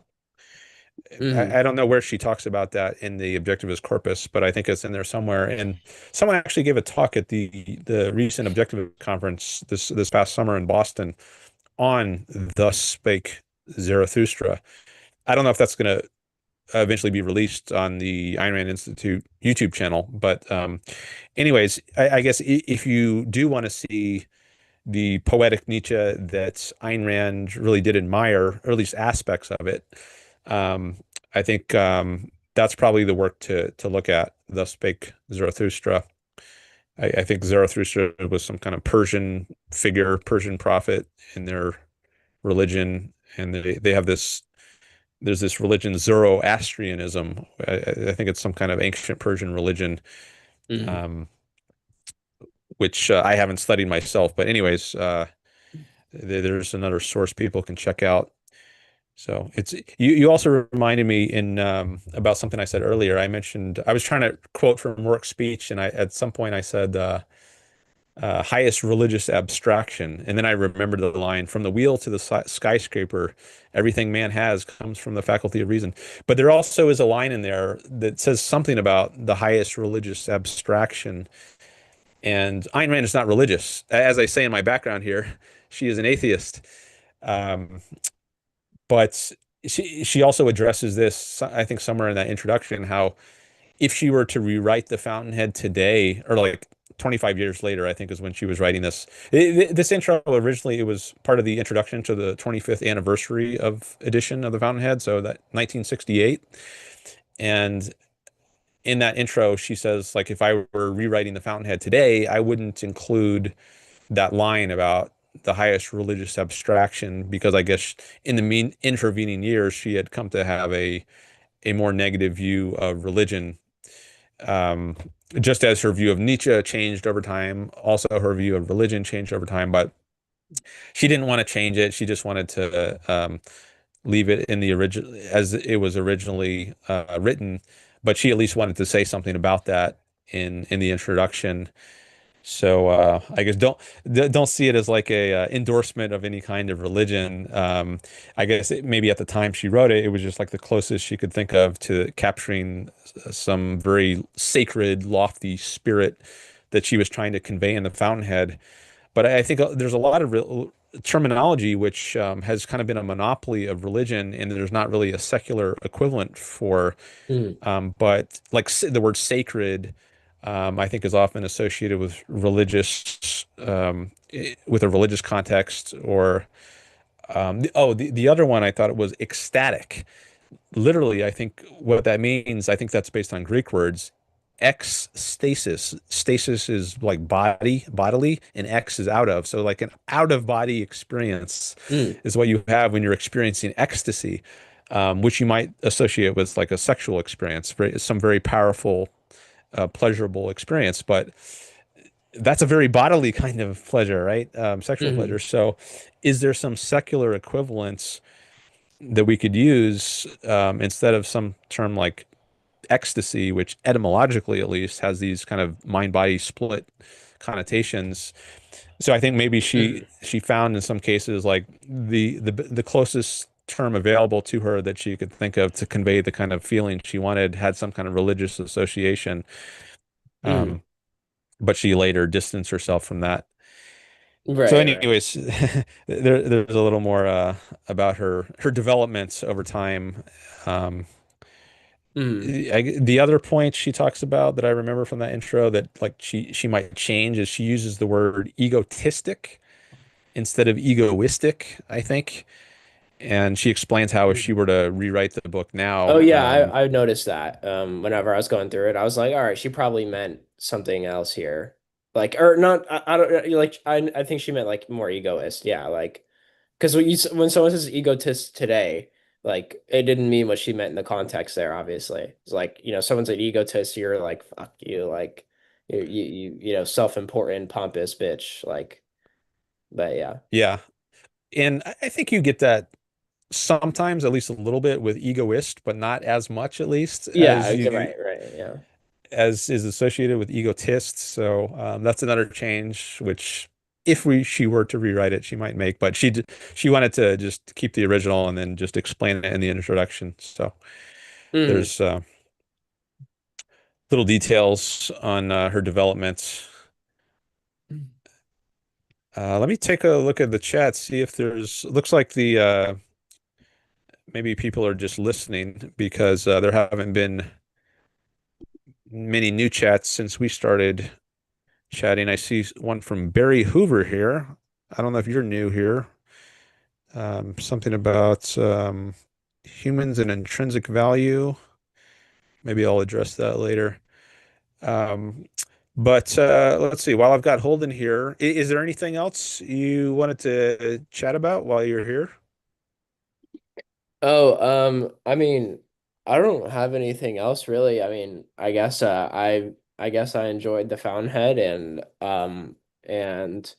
yeah, I guess like it's It's interesting. Yeah, I think I'll probably come back to it again a few times, really, whenever I'm feeling down. Um so yeah, just kind of read a few passages from Howard. But yeah, I enjoyed it, um and I think, yeah, we'll see how Atlas Shrugged goes. I'll talk to you about that too. But yeah, yeah, Okay, I great. think that's it. But yeah, hopefully, it's still that Charlie Kirk thing kind of blows my mind. Um, Yeah, it's like, yeah, it wasn't even that long ago. I remember like whenever I first went up there, he complimented me. He was like, I was wearing a I Love Fossil Fuel shirt, I and remember. yeah, and he's like, "Hey, I love your shirt, man." And I was like, "Thanks," like that was okay. I mean, of course, like Charlie Kirk is, he's just terrible. Like I mean, he's just like he goes up there and just says like nonsensical things. But obviously, like what happened is just crazy. It's so terrible that, like the reaction to it is going to be so terrible too. Um, like, but yeah. But we'll see what happens. It's just crazy. I know it's kind of random, but it's just like I can't help but think about that again. Um, Yeah, yeah, I understand. He was apparently he was in touch with Yaron Brook many years ago because I know Yaron has said a number of times on his show that he was an influence on Charlie in his earlier days, and I guess Charlie has gone in a different direction with MAGA, but apparently he's read, or I don't know if he's read Ayn Rand. I would guess he has at least some, but he's at least been influenced by Ayn Rand via someone like Yaron Brook, mm, and maybe that connects to his love of your fossil fuel shirt or his like of your yeah, fossil fuel shirts. Maybe that's maybe reflective of that's the only his. thing that carried over. Yeah, at least there's that. He left the capitalism by, but the fossil fuels, I guess he's cool with. Um, but yeah, all right, Dan. Hopefully we'll talk soon about Atlas Shrugged. Yeah, that'd be great. So thanks again for calling in, and yeah, best luck to you, and I'm excited for you and all the stuff you're reading. So thanks for coming Yeah, back. yeah, of course. Yeah, thanks for letting me on. Sure thing. All right, catch you later. All right. So let me come back to the chat. So we had a few comments from Yashwardhan Sable, who's from India and is into India. And then we had one new comment come in from Barry Hoover, who says, my friend says that all humans have intrinsic value and that this is where your self-esteem should come from, not from what others think of you or your job. What do you think about this? Uh, I'm going to have to read that again. Well, I don't know about intrinsic value. That's I think people can be good or evil, and they make themselves that through the choices they make. So I wouldn't say everyone is intrinsically good. I think you have the intrinsic potential to be good, and also the intrinsic potential to be bad or evil. I guess intrinsic there just meaning you're born with it. Um, but then what potential you actualize is up to you. And given the choices you make, you will become one or the other, or maybe some kind of mixture. So I don't know that I would say humans have intrinsic value. I think they have intrinsic or like innate potential. And then whether or not they become people of value or people of disvalue is something that uh, occurs across time, and it can change. Maybe you can make choices that make you a good person, but then later you make choices that make you a bad person, or vice versa. You can go back and forth, and then you say, is this where your self-esteem should come from, not from what others think of you or your job? Well, I think your self-esteem should come from choices you make and what you have achieved. And yeah, I agree, not from what others think of you. You can appreciate what others think of you or your job, but that can't be where your self-esteem comes from. It's not other esteem, right? It's self-esteem. It's what you think of yourself. If just other people like you, that's not going to give you self-esteem. You have to evaluate yourself positively. If you don't evaluate yourself positively, no one else's evaluation of you is going to make you feel positive about yourself. So, um, yeah, it does have to come from yourself. Jazz Meets, Sing Sidhu, another name that sounds Indian. Hello. You say, Ikigai, what is your opinion?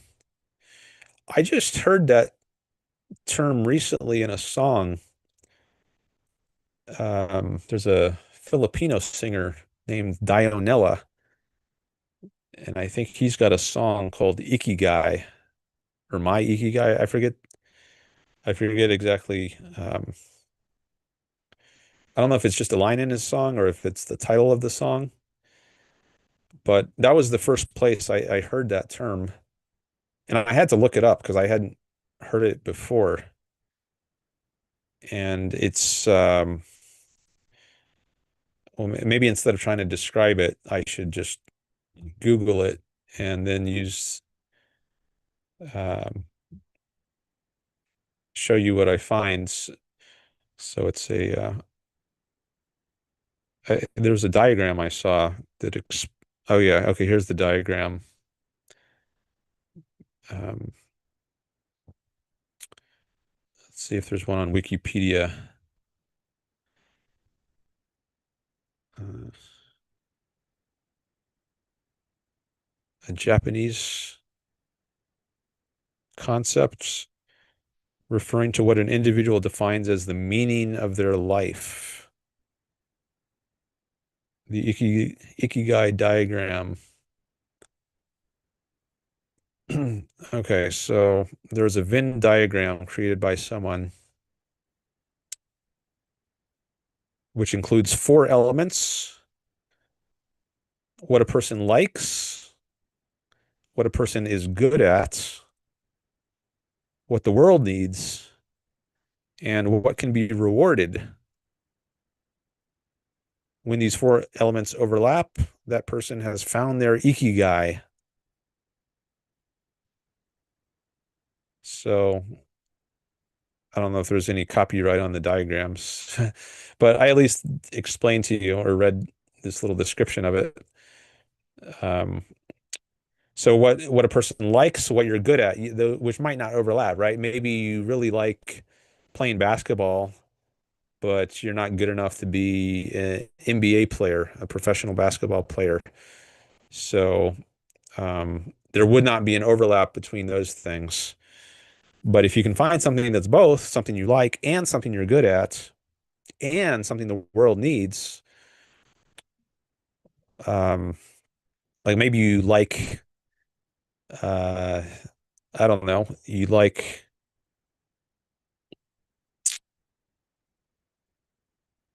making animal shapes out of paper clips. You like that, and you're really good at it, but the world doesn't need it, right? There's not a market demand for that. So you got two of the things, but not the third or the fourth, right? So in addition to what a person likes and what a person is good at, if you also find something the world needs and something that can be rewarded, then you've got your Ikigai, right? Um, and I guess that's what ideally everyone would be able to find for a career. Like I love having philosophic discussions and debates and promoting objectivism. And am I good at that? Well, you can be the judge. I hope because you're here, maybe that I'm providing some kind of value, and I hope to get better at it over time. But I like it. I at least hope to be good at it. And I do think the world needs it. We do need Ayn Rand's philosophy of objectivism. And I think it can be rewarded, like through super chats, for example. Yaron Brook gets a lot of super chats. And maybe I will hopefully again start getting super chats on my own channel. So if I can find all four of those things, that would be my Ikigai. Um, so it's kind of like a career passion, something like that. And you can live, it can be something you can live on, right? It's not just a hobby on the side, which you don't get paid for. It says here you can be rewarded for it. Well, I guess there could be non-monetary sorts of rewards, but I guess financial compensation is one type of reward. So it's I kind of like it, this idea of the Ikigai. I don't know that it's maybe it's just a different term for something I already think of when I think of something like a career passion. But anyways, there's some of my thoughts on Ikigai. I see Bach Bach Ho has joined the waiting room. Hi, Bach. All right. Great. Thanks for coming by. I'll get to Bach's call shortly. Let me just see what else is going on here in chat. Okay, so Robert is here. Hi, Robert. Or I guess he was here earlier too, right? Briefly at least. And he's back, or he's back in the chat. He says, a curious element in Tal Svani's, yeah, that's the CEO of the Ayn Rand Institute, Tal Tsvani. A curious element in Tal's recipe for happiness is his severing income from profession. I can't help wondering if he's familiar with Ikigai and its similar differentiation of work and payments. Okay. I was not familiar with that view of Tal's. I know he's written a book on happiness. I think it came out fairly recently, maybe in the last few months. But I haven't read the book, so I don't know what his views are on it. But I guess you could separate income from profession. Like you could, like let's say you're born to rich parents. Your income just might be inheritance money. So maybe but you still need like some central purpose to give your life meaning and something to do with your days. So I guess in some cases, your purpose or your profession might be distinct from your income source. It's not necessarily the same, but maybe that's an exceptional sort of case. Uh, oh, Robert says he just returned from a 20-mile bike ride and guitar practice all in one. Okay. Maybe you've got some elements of Ikigai there with your biking and your guitar playing. All right. I'm wondering if I should take a break before I get to box call. When did I start? I started at 12:15, so I've been going for almost 2 hours. Yeah, I think I'd like to take a break. Bach, I don't know if you're able to hold on. I can at least take a quick call, and maybe I should just bring you on and then chat with you for a minute, and then maybe take a break, and then we can continue more after the break. But let me at least make contact with Bach here,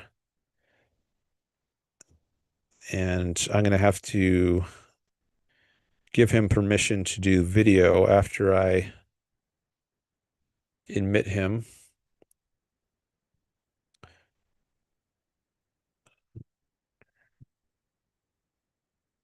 Okay. Let me change one other thing. All right. I have just admitted Bach,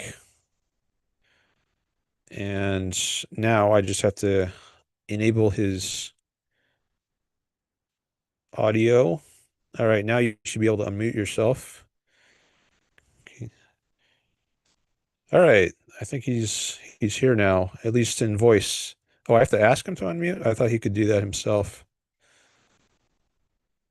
Oh, no, okay, now you should be able to unmute yourself, I think. Okay, well, I'll ask you to unmute. Um, maybe Bach stepped away. Oh wait, I can um Can you try to mute and unmute yourself just to test it?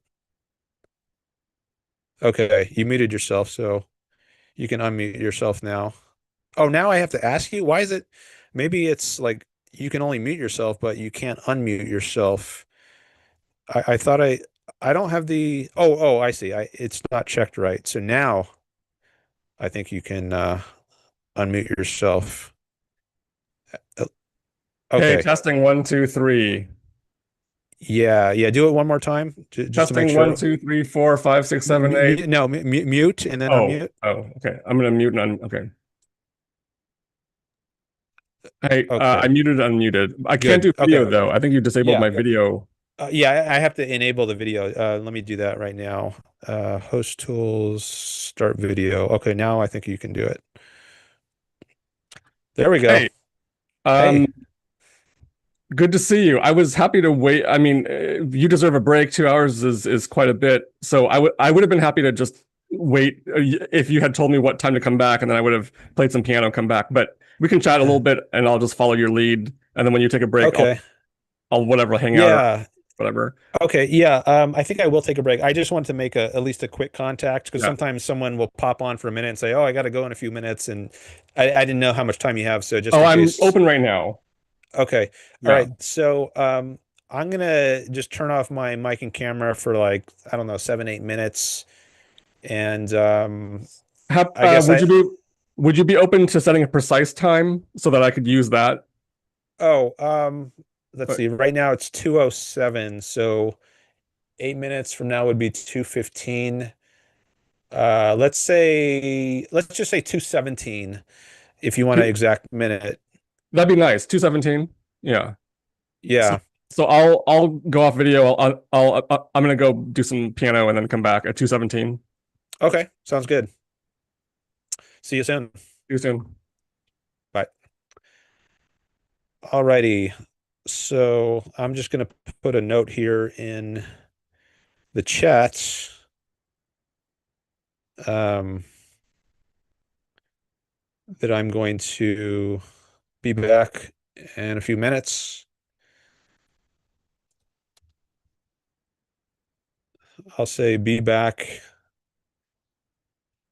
I'll be back by 2:17 p.m. Pacific. Just taking a break.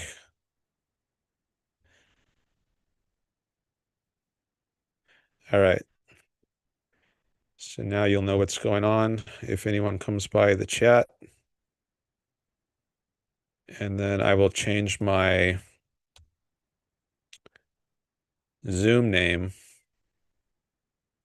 to Dan Norton. Will be back shortly. You can see my name in the lower left. It's going to change in a second. And then, yeah, now it's changed. And then when I turn off my camera, that name will appear in the middle of the screen. So anyone new who comes by will see it and know what's going on. Okay. So thanks everyone for being here. Thanks for the likes on the stream. I do appreciate that. And I will see you soon on the other side of the break. All right. Bye for now.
Okay, I am back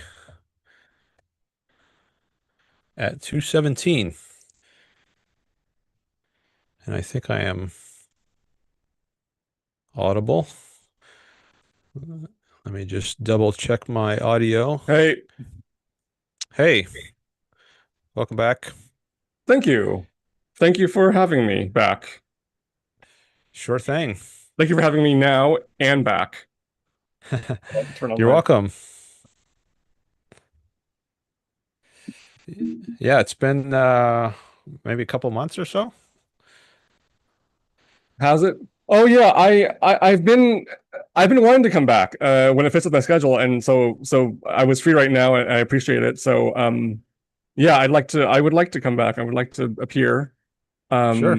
do philosophy I've with been switching my schedule around. Like I used to have a regular time of Wednesday and Saturdays at 1 p.m. Pacific, but I've departed from that.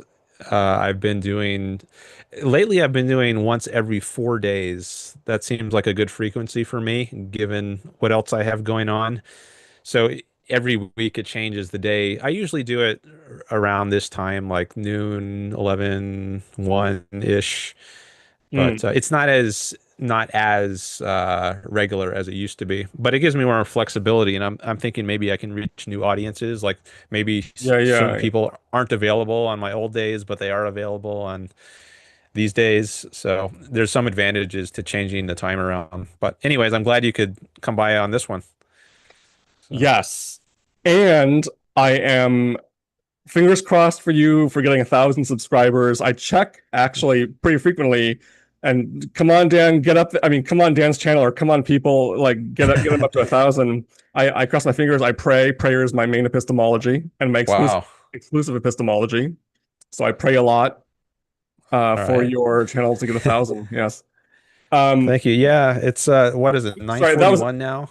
that was a joke. I'm an objectivist. Just in case people don't know. Yes. Okay. Yeah. Yeah, Bach was doing some humor there for the uninitiated. For the Uh, I, I'm at 9:41. Yeah, so if anyone out there is listening and is not yet subscribed, I would appreciate it if you consider subscribing. I do know I have listeners who are not subscribed because I can see in my YouTube analytics like what percentage are or are Hmm. not subscribers. And lately I've been seeing like a third of my viewers are not subscribers. So there's definitely some of those people out there. But yeah, it's been pretty good in terms of getting new subscribers recently. So been pleased with that, and thank you for your prayers and Yeah, I will or continue. your well wishing. I will continue to pray All righty. to Allah and to Jesus. Oh boy. For Dan to get 1,000 subscribers. Okay. All right. So Whatever works. whatever works. Um, I appreciated. Well, Oh, I I forgot to change my name in the corner. I got to change it back to Dan Norton from Dan Norton will be back shortly. Where is it? Rename. Okay. Dan Norton. why not Dr. Dan Norton? There we go. Um, Fair question. I don't know. Sometimes I like to emphasize the PhD, sometimes I don't. Like I do mention it in the about section of my channel. And sometimes like I just recorded a video earlier today, which I'll be publishing later, where I say I've got a PhD in philosophy, but I think sometimes it might be a distraction, and other times, like I was also thinking about it putting on this background that I made. Like I could say PhD promoting Ayn Rand's philosophy of objectivism. And I can see there's some value to doing that. Maybe some people will be more interested. Um, but also I've thought, well, maybe it puts some distance between me and other people, which I don't want to have. Like, am I like putting myself on a pedestal or something? And there's also a question of like, what is the value of it? Like, Yaron Brook, for example, he said he doesn't like it when he's called Dr. Brook. Hmm. Um, and I think Leonard Peikoff might have similar views because he has a pretty negative view of the value of a philosophy That's PhD. right. Um, So I kind of go back and forth sometimes. Sometimes I mention it and sometimes I don't. I don't have like a worked out systematic philosophy on whether I should use it in a given case. So Yeah, how well, about you? Do you have any you're a PhD in philosophy. What are your thoughts on that? that's actually, while you were answering, I was thinking, I asked Dan, well, I put a demand on Dan in asking my question, in that it was about me too. Like, I think my name is just Bach Ho on Zoom. I don't put Dr. Bach Ho. I don't put Dr. Bach Ho PhD. I don't advertise my PhD in philosophy very, very frequently. So it was interesting just noting that I asked you a question that's relevant to me, and I was wondering, why don't I do it?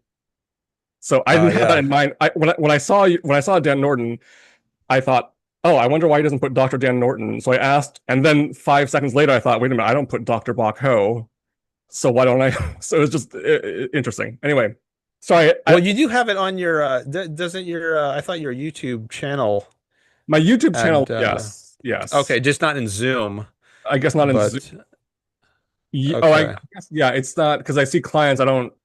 Yeah, who knows? Who the hell knows? Yeah, I see in the chat. In the chat, you show up as Dr. Oh, Bako do because I? that's your, yeah, that's your YouTube ID or screen name. But yeah, on Zoom, I need it's different. glasses, and I'm evading that fact, so I can't read the comments unless my eyeballs are touching my monitor. Oh, yeah. Um, Well, one thing I could do, which I sometimes do, is I could poll the chat and I could ask them like if they have a preference on whether I use a certain title by my name. Maybe I'll do that sometime. hmm, Not right now, I think, but yeah, maybe at some point. S- So yeah, yeah, let me come back to you. I was just looking at the chat for a second. that's fine. Your show, you do you. I see Greg Lewis has come back, and Jasmeet is doing a little exchange with Matthew there. Maybe I'll read that more later. But I want to talk to Bach now. So, is there anything in particular you were interested in talking about today? I was gonna I was gonna talk to you about living things. one of Okay. our one of our main topics, but which I first want to say, I appreciate the conversation you had with Holden. So if you're watching or listening, I appreciated the conversation about Fountainhead and Nietzsche and Gail Wynand, and on a very personal level, because I'm going through a kind of a soul searching about how I'm living my life, and there's a lot came up for me personally and emotionally as I heard you guys talk about, I don't know the topic, I don't have it, but the Fountainhead, Nietzsche, and Gail Wynand, and about how to live. And so I just want to say that I don't, maybe if you're interested, I'll get into details. But then the issue of philosophy came up, a philosophic issue. So I'm at C right now. Should I just That's all decide right. what to open with? Should I Yeah, any way you want to. I'll just say I appreciate you mentioning your appreciation of my conversation with Holden. It's interesting to me to get that kind of feedback and like know what kind of connection I'm making or not making with the listeners. So to well, hear that it evokes some thoughts on your part is you kind of know, gratifying to me. Yeah. actually, I'll run with that. So I appreciate your saying that, because actually, what I'm feeling is pretty. There's some vulnerability I feel, and there's a like, what do I want to share publicly, and but I'll just go for it. Um, oh, there's so much in my Yeah, brain. it's up to you, like Yeah, whatever no, you're yeah. comfortable sharing. So I mean, one of the issues, Holden, you talked about was appealing to the masses at a sacrifice of your ideals versus living according to your ideals. That was one issue, right? That was one theme.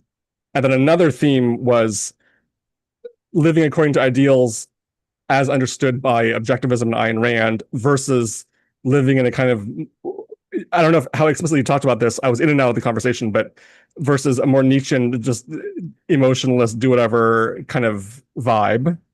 And both those issues, the issue of living according to your convictions as opposed to pleasing catering to the masses, and the issue of living according to rational, objectivist. I have to sneeze. I'm sorry. That's okay. Excuse me. Living according to being rational and convicted, because I am an objectivist, a serious objectivist, and at the same versus being more emotional and whimsical. That theme was hitting me too. So I'm in a very resonant place with both. So I'll just very quickly. In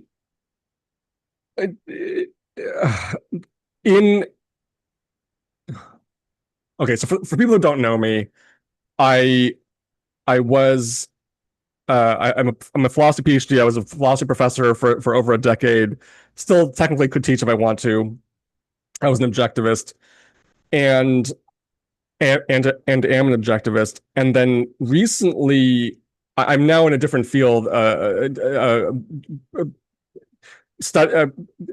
writing on and practicing this therapeutic modality called organic intelligence. So the one issue personally I'm dealing with is I for a long time I hid my objectivism in academic philosophy and in my dealings in the organic intelligence, this therapeutic modality, the community, because the community is extremely leftist, not very, most of them are very leftist and would not be friendly to Ayn Rand. So I kind of hid it for a while, but I couldn't do it neither in academic philosophy nor in organic intelligence, the therapy community. So I came out of the closet as an objectivist in both arenas and got a lot of negative consequences my way in the first. I don't know if I'm being coherent. I'm sorry, but all that is to say, I struggle with the issue of do I be myself or not, in being open with my convictions or not. And so that's regarding the first issue. The second issue of do I live by my convictions or do I kind of do whatever I want?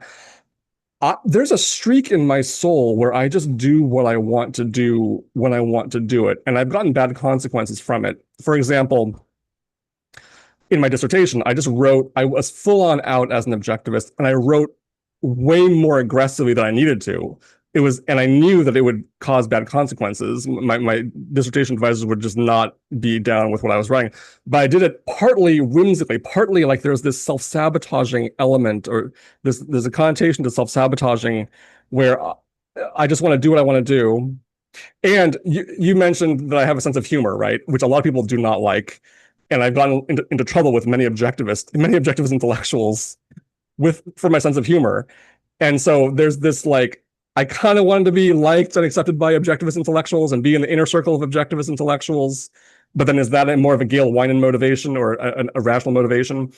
And then at the same time, I have this part of me that's, some objectivists say, well, Bach, according to Ayn Rand, humor is not a primary. So there's something morally wrong with you if humor is a primary thing in your soul. And I thought, fuck you. Sorry.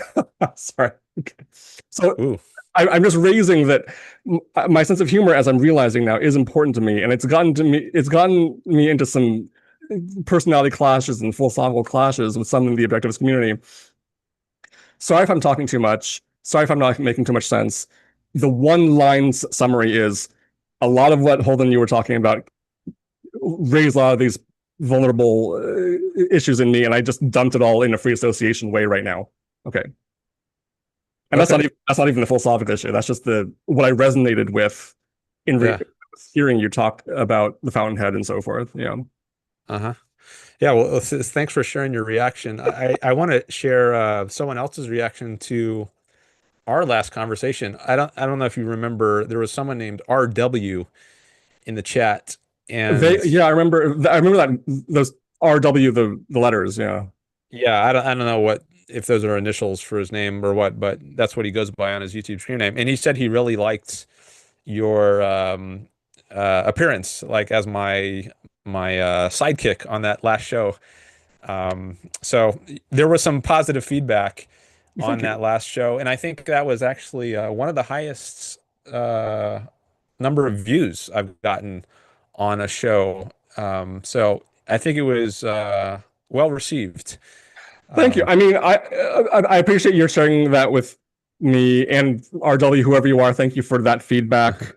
And I'm interested. Yeah, it was cool to be a sidekick. Maybe I'll hound you privately through text saying, "Hey, let's figure out a time where I can do it too." And then maybe you can, if you're open to that, then I can be more when I know I'm free and then you're free. We can discuss it in the background. Yeah.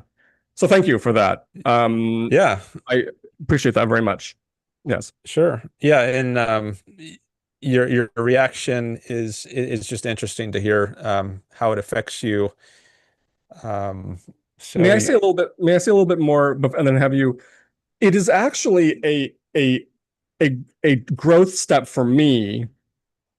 Appearing, logging into your channel. So I want to, and then I have fear. Then I want to, and then I have fear. And the fear is that I have a lot of trauma relating to objectivists. I have this so there's all cards on the table. I have an emotional hang up with objectivists. I have this prejudice against them. I even went to Cynthia Peikoff, of all people, as she's a therapist. I went to Cynthia Peikoff, Leonard Peikoff's first wife, and she helped me through that. She understood my prejudice against objectivists and helped me in psychological counseling work through that, because she got me in a sense. So thank you, Cynthia, for that. But anyway, what I'm trying to say is that there's a lot of history I have with certain objectivists and with objectivist intellectuals and with ARI, and some of them not having a strong opinion of me, not having a great opinion of me. And I think there's misunderstandings there. And so when I think of you and think of your channel, I know that you're watched by many objectivists, and some of them I may know and may dislike me. So when I think of logging into your show, it's like, it's a growth step of I'm kind of re-entering being seen by the objectivist community, including some objectivists whom I may have had dealings with in the past who may not like me very much for reasons XYZ. So I'm sharing more that it's kind of a self-growth step in logging in.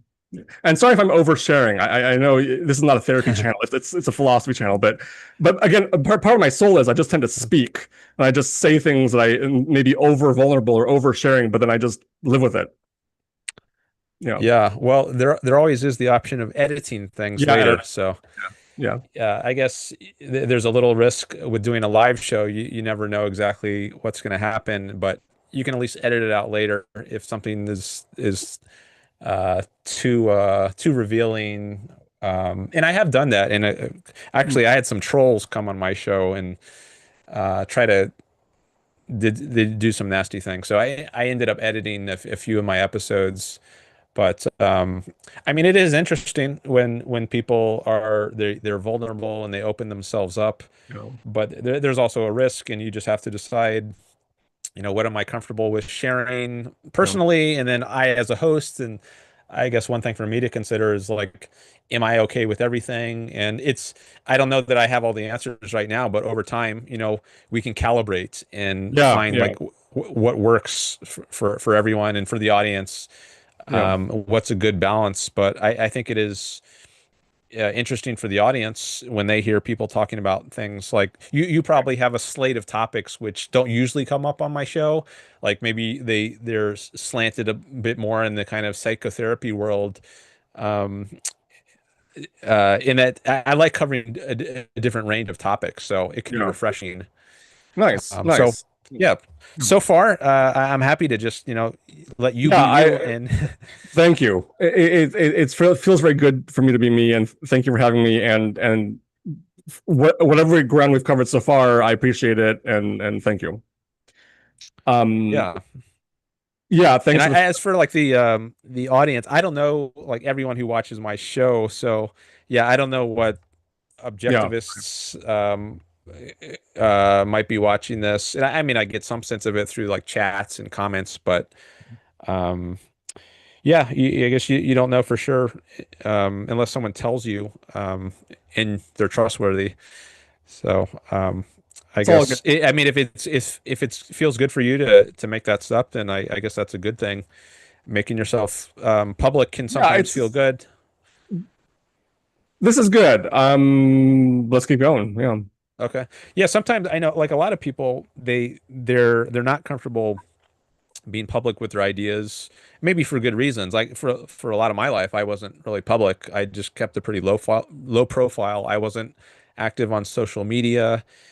Really not until I started my YouTube channel in 2019. Like I had a Facebook account and a Twitter account before that for many years, but I didn't really use them. I never posted anything myself. I would just go on there and look at other people's posts. Um, and I think part of the reason is there is a real risk. Like if you're in graduate school in philosophy and your professors find out you're interested in Ayn Rand, I think there's often going to be a negative reaction to that. And um, maybe even getting into a school, you might not want to, you might feel like your chances of getting into a program in the first place are harmed if you like write in your application about your interest in objectivism.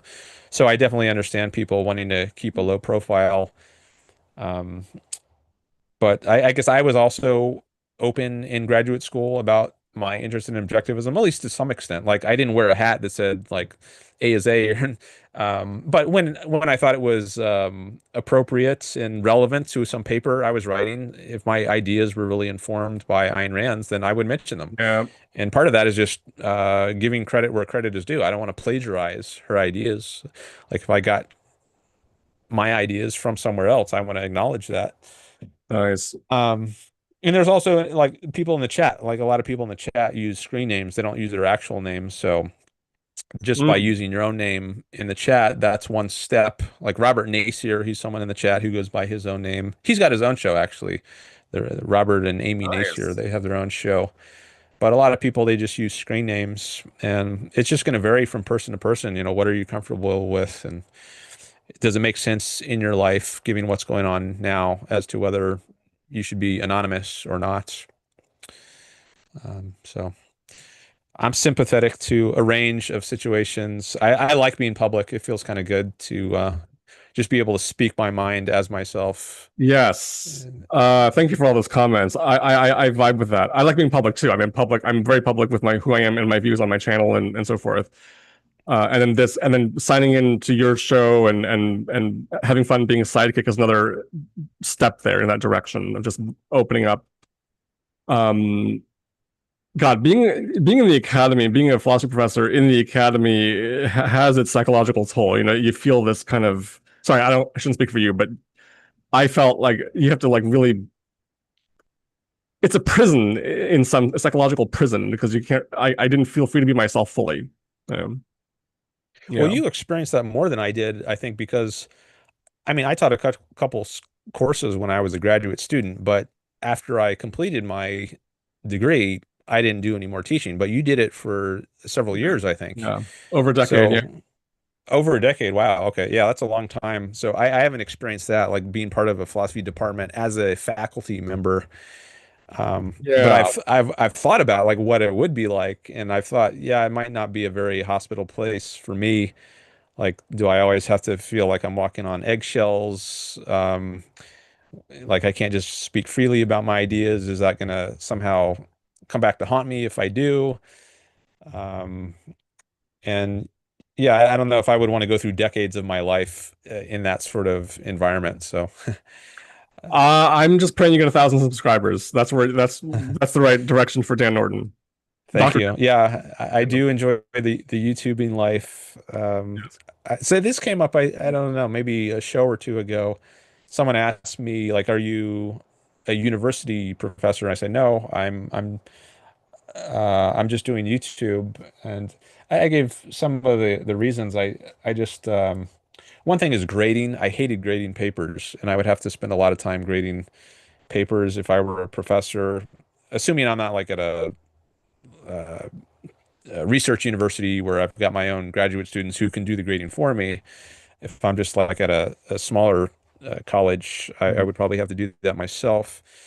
And then there's also the teaching responsibilities, and I like teaching to some extent, but I think not the sort of teaching that I would have to do as a university professor. I mean, I kind of teach on YouTube in a way, like I explain concepts and answer questions from people in the chat. So I am teaching, but it's a different style of teaching. I'm not like having to prepare for classes for hours and then um, do grading and teach the whole same class over and over, like semester or year Yes. after year. There's And then there's freedom. just like, yeah, there all the responsibilities that come from running a department, like admitting students, department functions, making sure they're bringing in speakers.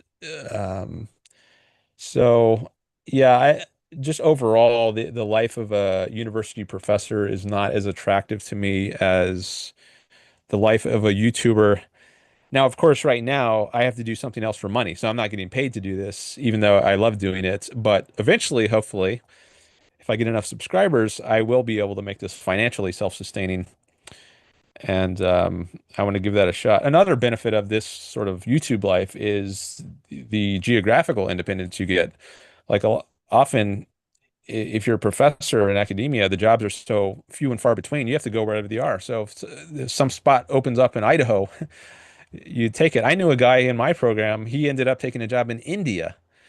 That was the only tenure track job he could find. I mean, you can find local jobs if you're willing to just do like adjuncting work, part-time work, which is not very secure, not very well paying. You have more choice of location then, but then it doesn't pay as well. But if I make it big as a YouTuber, I can live anywhere, right? I can live in California. I can try out in New York. I can go to Europe. All I need is an internet connection. So you've got that freedom to live where you want to live, more so than you do as a professor. So, anyways, those are some expanding on my reasons for liking the YouTube life. I think that the philosophical topic I'm going to dump on you will take you to 1,000 or maybe 10,000 subscribers, and you will achieve your dream of Oh, financial wow. geographical independence as a YouTuber, Bring it on me. because it's the greatest topic ever, which is about living things, which is everything. Um, All right. Yeah, let's talk about living things. I living things. All right, uh, so I posted on my Substack a post that I it's been in my mind. I wanted to throw it at you, and so I said the only thing that can be benefited and harmed is an individual living thing, because it's an individual living thing. A group of things, two plus things, a group of things defined as two plus things, living or non-living, is, excuse me, is not a living thing. So a glacier cannot be benefited or harmed. An ecosystem, quote unquote, cannot be benefited or harmed. The environment, quote unquote, cannot be benefited or harmed. A species cannot be benefited or harmed.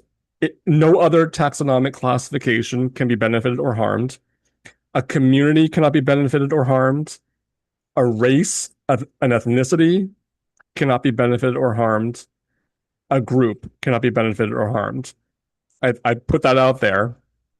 And if you give ice cream, I said gelato, if you give ice cream to everyone in a family and some of them like it, then you've benefited those individuals, but you have not benefited the family. A family is not a living thing, and only living can be benefited or harmed. If some of them have allergies and you made them eat ice cream, and you harmed whatever number of them, but not a family. You haven't harmed a family. So I think what I'm saying is very simple, in some sense, not deep, in some sense not deep, in some sense not profound. But it seems to be this thing that people think about and disagree with, including some objectivists who may think that you can harm like a beehive or an ant colony. Because my position is you can harm an ant, you can harm a million individual ants individually, but you can't harm a colony, because a colony is not a living thing, beehive not a living thing, and some objectivists flirt with the idea that you can hurt a salmon, that a salmon may benefit from laying eggs and then dying, but I think that's bonkers. So anyway, I'm starting to get a little less focused, but the point is, there, I think the only thing that can be benefited or harmed is an individual living thing. And I want to know what you think of that because there are implications like, so can you not harm a community? Can you not harm a group of people? Can you not harm a race? I would like to, I'm just throwing that out there to see if you're interested in going anywhere with it, you know. Yeah. Yes. Yeah. So my initial reaction is yes, in the most like basic or fundamental sense. I was just thinking like you could say in a extended sort of sense, you could say non-individuals are harmed. Like it's bad for America if Trump passes tariffs or something. And what that means is it's bad for the individuals in America. But I think it's often convenient to speak in these in more abstract sort of terms, as long as you recognize there is no abstraction over and above, apart from the individuals. Yeah, nice example because those are the sorts of examples such and such would harm America, such and such would harm China, such and such would harm Amazon or Microsoft. So I'm that all makes sense to me, and I'm wondering at the same time if non there are actually non-trivial or actually interesting, even big implications for the facts from the fact that only an individual living thing can be harmed. Because I think it means you cannot harm a race. You cannot harm a kind. You cannot harm women as a kind, or men as a kind, or blacks or whites or Asians or gays or straights. I think that's an implication of this fact, and I wonder where to go from there. What would the opponents say? I'm sure they wouldn't like it. What would they say in response? Do numbers matter? I mean, even objectives say this will do massive harm, but what's the normative implication of the fact that you're doing harm to massive numbers? If each individual can only be harmed as an individual, and if we're egoists, what does it matter whether many people are harmed or fewer people are harmed? So I have some nascent, questions revolving around the central fundamental idea of only an individual thing can be harmed. Maybe start with just what many leftists would be against, which is we're saying, or I'm saying, you cannot harm white people or black people or women or men per se. So, and I think would that imply that you cannot harm Palestinians per se? You cannot harm Jews per se. You can harm an individual Jew or Palestinian or white or black, but are you harming them qua Jew or qua Palestinian or qua black? You're harming an individual living thing. It's only qua individual living thing that an individual living thing can be harmed, not qua is a qua or qua, I don't know, but qua an ethnic group or a race. I feel like there's important stuff there which I haven't thought through, but I'm raising it in case you're interested in thinking it through. Or if Robert has does Robert have all the answers? Oh, is Robert I talking don't about know. this in I chat? can't see because I can't see, but go ahead, Dan. Yeah, I haven't been looking at the chat. Usually when I'm on a call, I'm not looking at the Yeah, let's chat, not, so whatever. I'm just well, but I do like to interact with the chat, Yeah. especially when it's relevant. So let me just read this one from Robert, which looks like it's on topic. He says, this notion that you can't harm a group would benefit greatly by asking, when you say taxes do harm to a corporation or radioactive sewage harms an environment and community, what do you mean? And it looks like he's replying to Greg. I don't know if Greg is talking about something Interesting. else. No, they're at this point they're talking about the topic, the issues that I raised. Thank you. Yeah. I see there's some discussion of Charlie Kirk in there. I did talk some about that at the beginning of the show, John Wayne. So you can go and check that. Just go back to the beginning and you'll hear. Oh no, he says, did he die? Was it already? I don't know if you heard Bach, Charlie Kirk, a conservative commentator. He was shot, I guess earlier today. And John Wayne here in the chat says the most sickening political assassination of our time. I heard he was shot, but if you say he was assassinated, then that implies he didn't survive. Oh, Greg then says, oh, he was in critical condition last I looked. So maybe he hasn't died yet. I'm looking Um, up right now. I didn't do you know know. who Charlie Kirk is, Bach? No. He's a fairly young guy. I don't maybe around 30 or something. And he actually, I think he knew Yaron Brook in maybe a decade ago or so. Yaron was pretty influential in um, uh, introducing him to Ayn Rand's ideas, something like that. Anyways, he's since become I think, a pretty pro-Trump, pro-MAGA kind of guy, and he sometimes goes around to college campuses and does debates with students. And apparently, he was on a college campus earlier today, I think, and he was shot in the neck. Holden was saying he was shot in the neck, and I guess it's uncertain whether he's going to survive.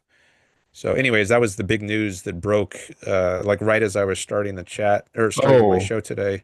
And Yaron actually changed his show title to include Charlie Kirk. He went live like right about when I went live, and he got the news the same time too. So, anyways, that's why there's some discussion in the chat about Charlie Kirk. Hmm. Um, but yeah, there's also some discussion of what you were talking about, um, and we can try to get back to that. I'm your Um, sidekick, so you decide. I mean, you can ignore yeah. the topic. Oh no, the Florida Nick says yes, he died. He just put that in the chat. Oh man. That is really a tragedy. Oh man. Moment of silence for Charlie Kirk. Let's do a moment of silence right now for Charlie Kirk. I'll just start I'll do a minute on my clock here.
All right. Yeah, when something like that happens, it's hard to get your mind off it and then like go to other topics. This was coming up in the show earlier in the show, and it was a bit of a challenge to transition to other topics, but eventually Yeah. Holden I'm actually Holden, I don't know if you heard that part of the call, but Holden did one of these debates with Charlie Kirk, and he got a little famous when he did this. This was back in April of this year. He went to the University of Florida campus, and he he got up there and debated Charlie Kirk. I don't know, for like 10 minutes or something. And then this clip got a lot of play on the internet, and I heard about it through Yaron Brook's show because Holden was a listener to Yaron, I guess going back to maybe February.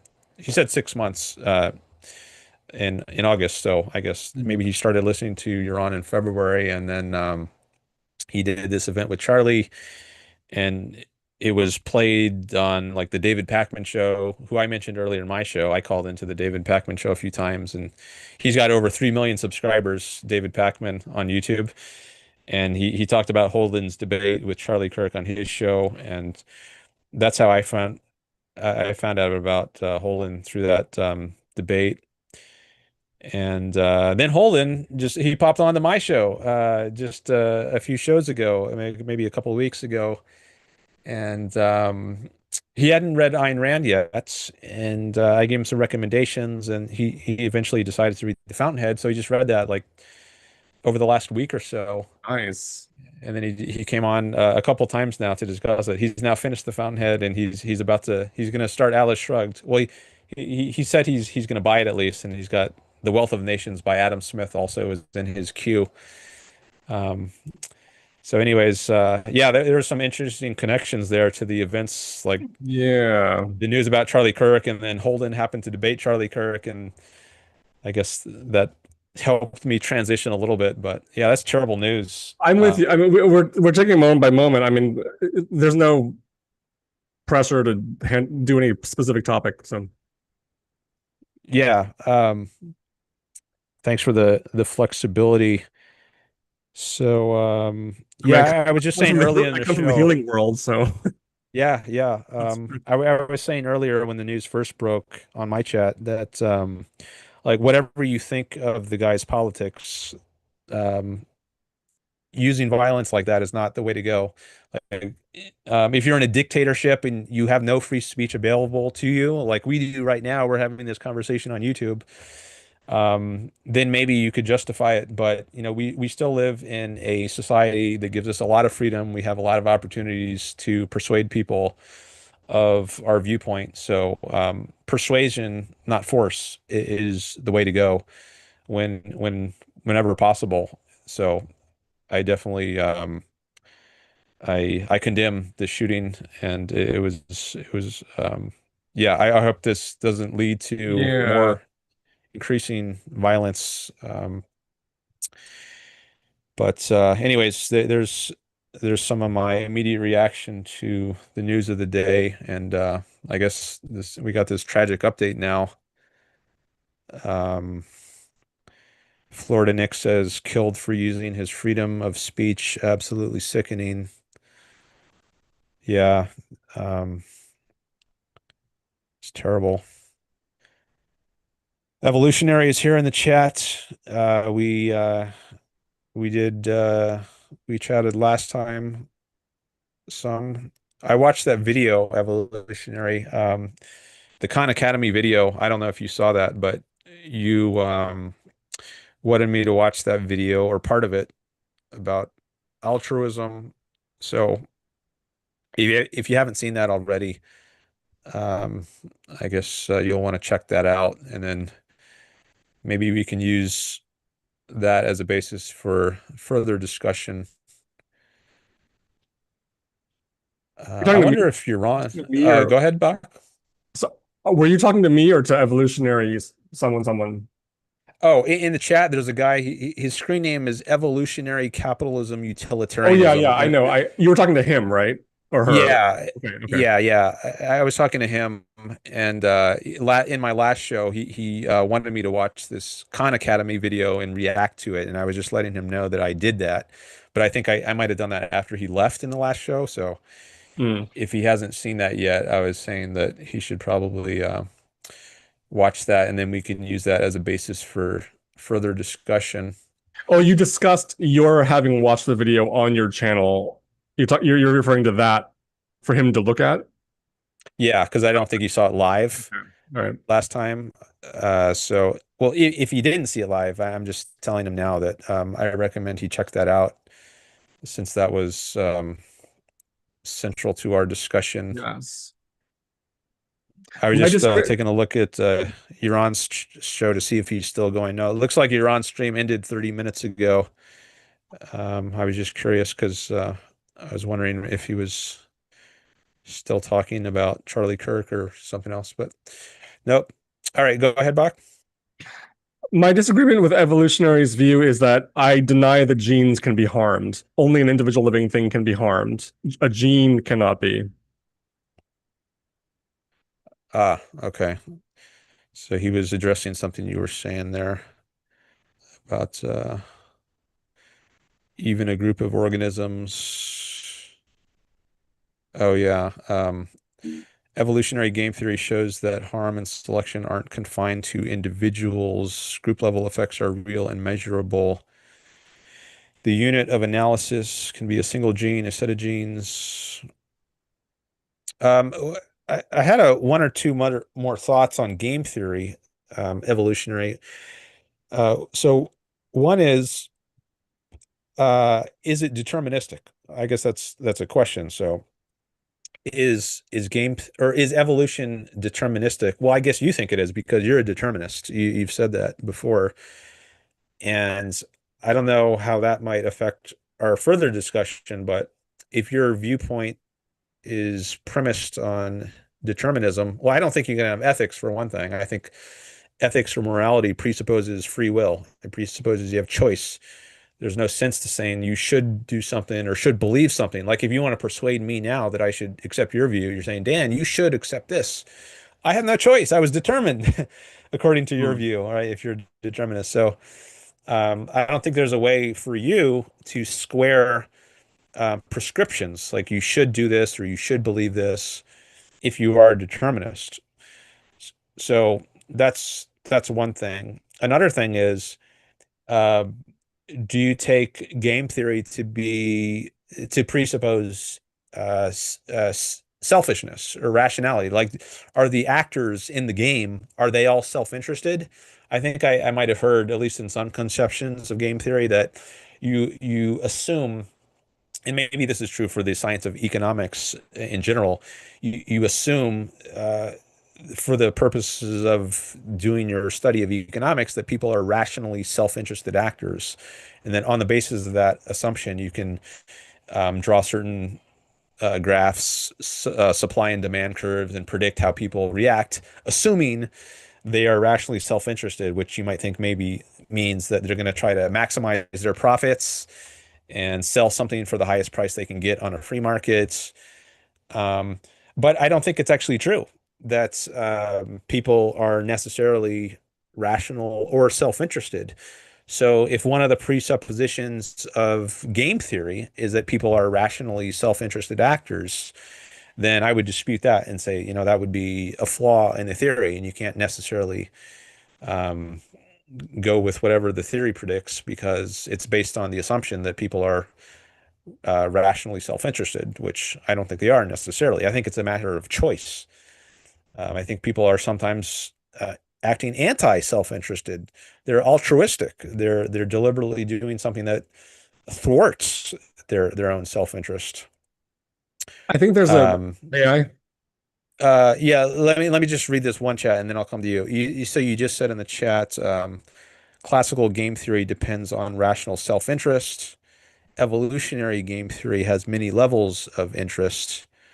Okay, so maybe there's some complexity that I need to factor in here. But go ahead, Bach.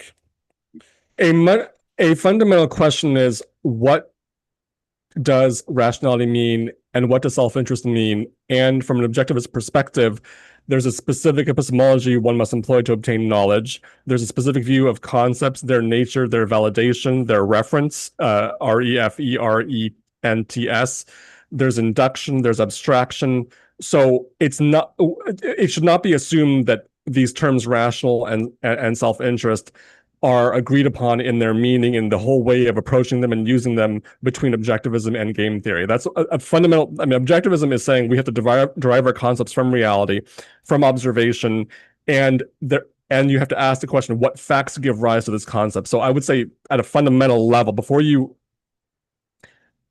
keep it at this, if one is coming from an objectivist perspective, objectivism has very deep and precise views about the nature of concepts and how to derive them and the nature of rationality and the nature of self-interest. And anyone who wants to engage objectivism sincerely in regard to that would have to have some show an interest and have some command over objectivism's view of rationality and self-interest. Leave it there. Yeah. Yeah, so evolutionary, I think he's one of the people who heard about me from the Majority Report with Sam Seder. So I think he's coming from the leftist sphere, at least as far as politics go. And I had a chat with him about a year ago on his channel about various things. Mm. And I've recommended to him that he read certain things by Ayn Rand, like the Objectivist Ethics, to get an idea of what our context is, where we're coming from. And I don't know if he's read that. I think he might have read that, but that's just to give you an indication of his background, where he's Yeah. coming from. And I mentioned he's a determinist, so that's also, I think, a fundamental departure from objectivism. But he said, like, he said in the past, like, I'll just grant you free will for the sake of argument, because I think he's more interested in talking about ethical or political issues. So I don't know if you can entirely set that issue aside, or if determinism is going to come creeping back in some way. Um, but we've also, so he's got utilitarianism as part of his name, his screen name, whereas, we are egoists as objectivists. So we've debated that issue a lot, egoism versus utilitarianism. Um, so, uh, in like the meaning of sacrifice, like if you risk your life to save your drowning child, are you engaged in a sacrifice? And I've argued like not necessarily. It can Um, be self-interested.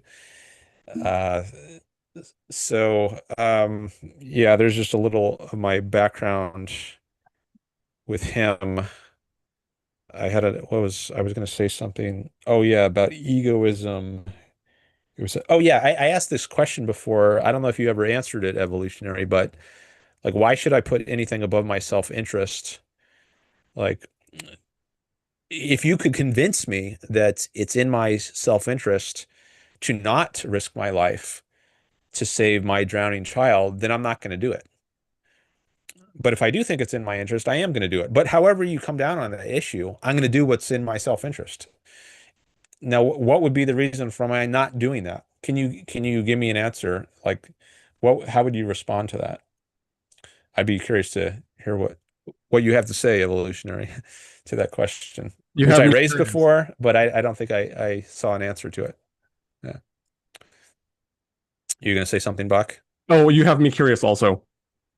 Oh, okay. Yeah. So now you have both of us curious. How would you respond to that? Why should I ever do anything that's not in my self-interest? This reminds me of a question Ayn Rand asks, and I think it's her article, Faith and Force, Destroyers of the Modern World. She says there's one word that could blast the altruist morality, and it's the word why. Why should you live for the sake of others? Why should you put, or if you're a utilitarian, the greatest happiness of the greatest number? I wonder if Why it's should you something like value that over your own well-being, happiness, pleasure? Yeah. well, evolution and game theory says, that's what living things do, so therefore that's what we should do. Something like Well, he has said stuff like there, your life is finite. It's not going to go on forever. So, your life is meaningless. Something along those lines. And I've replied to that, like, who cares? Like, why should I care? Yeah, maybe the universe exists after I die, but why should that matter to me? While I'm here, I should make the most of my own life, or I should just, why should I do anything other than make the most of my own life? Why does it matter that there is existence beyond me? Um, so, interesting question. so uh, yeah, Matthew Stroud is here. He says, my view is that evolution has a historical impact on biology, but that it has negligible effects of any maybe you mean on any Yeah. philosophical ideas whatsoever.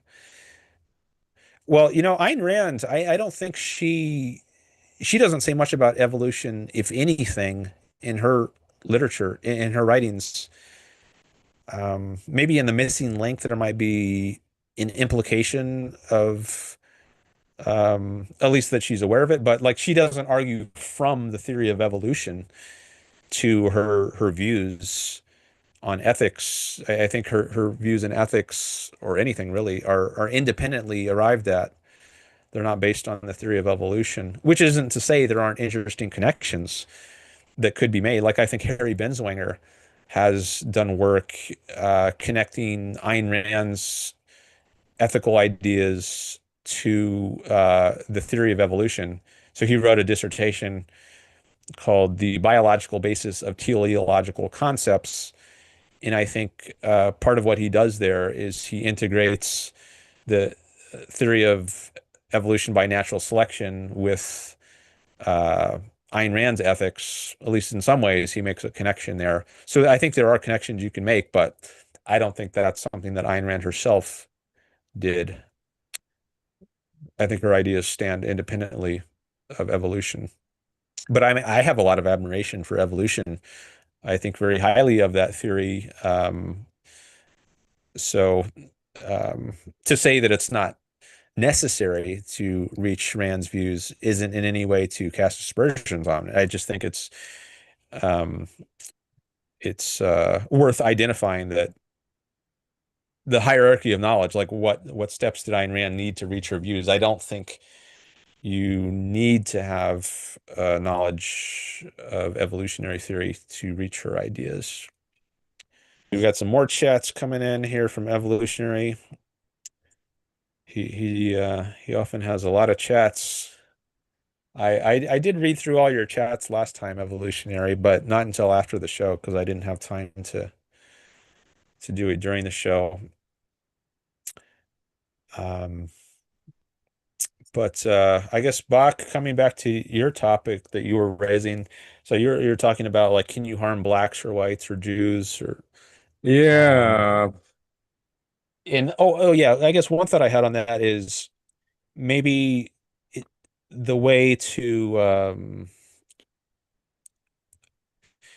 like if I'm talking to a collectivist, and I think many leftists are collectivists, uh, is going to be different than if I'm talking to an individualist. So if I'm talking to an objectivist about harm to the blacks or to the whites or something, I guess I'll take it for granted that when we're having this discussion and talking in terms of groups, we understand that it reduces to benefits or harms to individuals.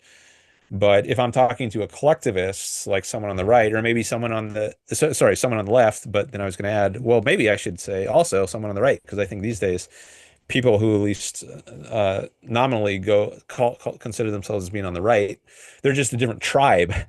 They're still collectivists, but just of a different flavor than the tribes of the left. So, but if I'm talking to someone who I think is a collectivist, then maybe I'm not going to so much take it for granted that when I talk about harms to a group, like the whites or the blacks or the women or the Jews, that they're going to understand that that always has to reduce to benefits or harms to individuals. Yeah. And so I guess my awareness of that might color how I conduct the discussion.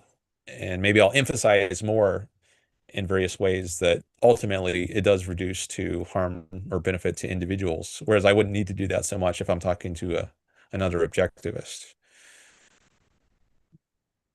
So that was just one thought I had as in reaction to what you were saying. Yeah. It's contextual. It's like who your audience is going to shape.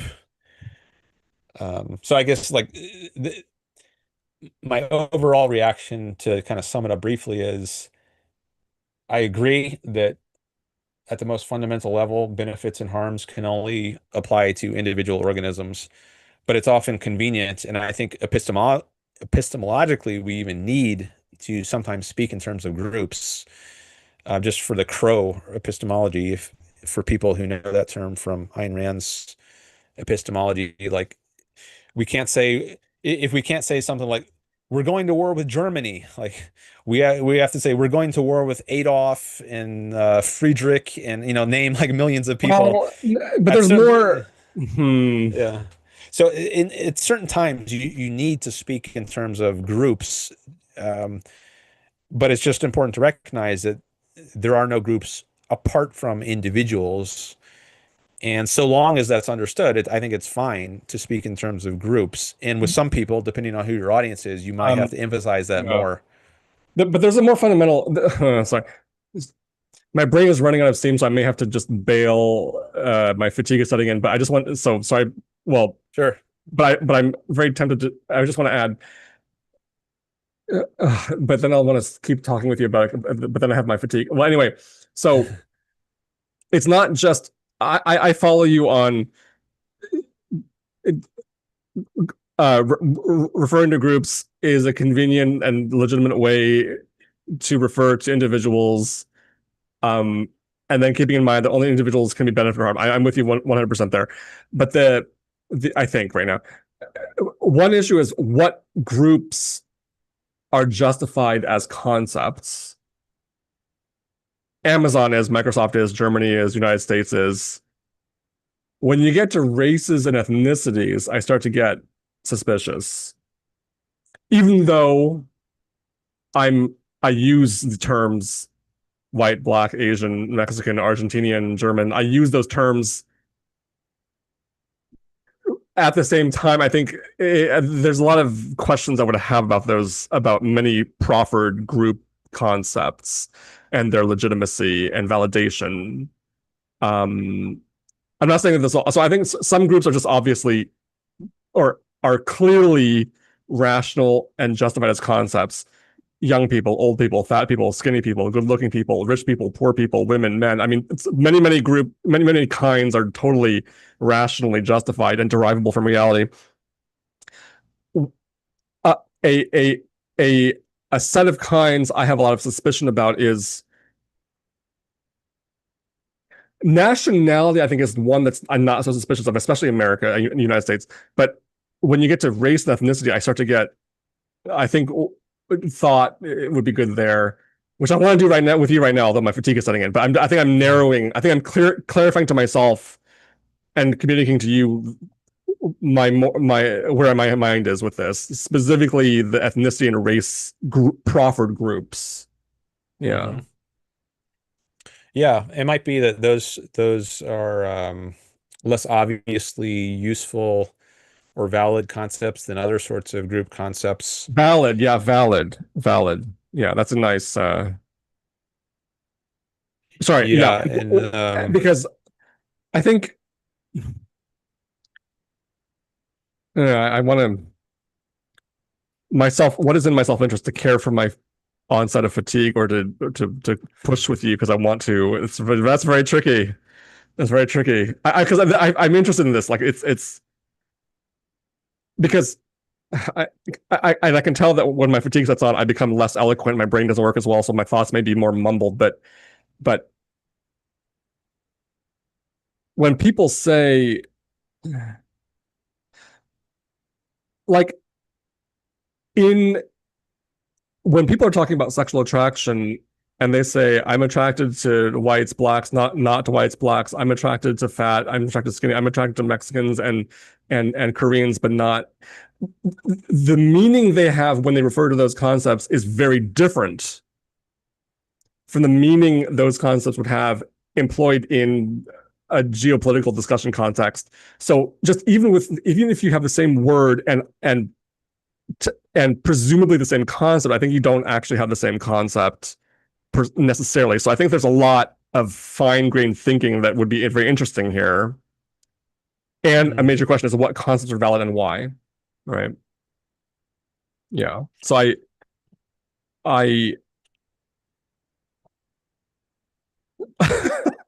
side I have a client who's Jewish, and I asked him, what is a Jew? And he said, Bach, that's very complicated. And then since he's paying me for my time, I didn't, because it's his time, so he's not he didn't want to answer but that's just a funny thing that happened to me. Yeah, that's actually I've wondered about that, like the concept of Jew, like what exactly does that refer to? Because there's and like the fact that when I asked him, and the ethnicity. And the fact that when I asked him, he knew he didn't react. Why are you asking that? Well, obviously, you have to know what a Jew is. Are you stupid? But he thought, yeah, that's a hard one. Let's not even get into that. So just that fact means we're using Jew, Palestinian, Mexican, black, white. We're using these terms all the time. But I think, God, I wish I were healthy and could talk with you. My brain were at 100%, because I finally realized the issue that I really want to talk about, which is what the hell are these concepts and how do you validate them, and what's loaded and what's evil and what's good and what's true and what's false. Yeah. Yeah.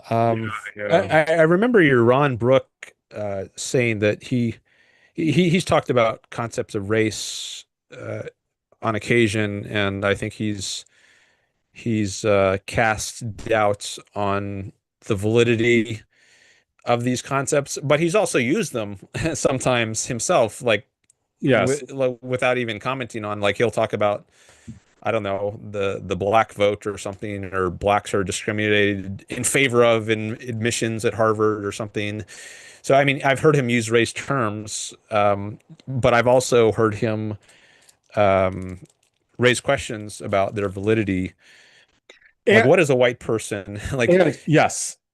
And um, Harry Binswanger has said many of these terms are socially constructed, but and I wished he would have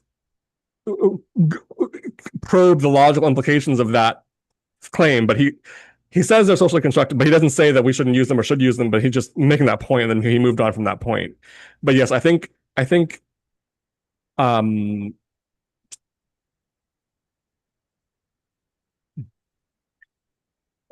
there's a lot to be thought through. Yeah, yeah. And yeah, I'm with Yaron and with you and with majority of people in I use these words. I use I have a Jewish client. And I asked him what is a Jew, and he said, "Bach, that's complicated. I don't want to use my time on that." So I use the term Jew. I use the term Palestinian, Mexican, Korean. I use these terms all the time, but I'm not sure exactly what I mean. Well, I mean, obviously, I know what they mean, at least in the sense that I of what everyone else means. There's a practical use to get by socially, but if you start thinking deeply about what's precise and true, that requires thought. Yeah.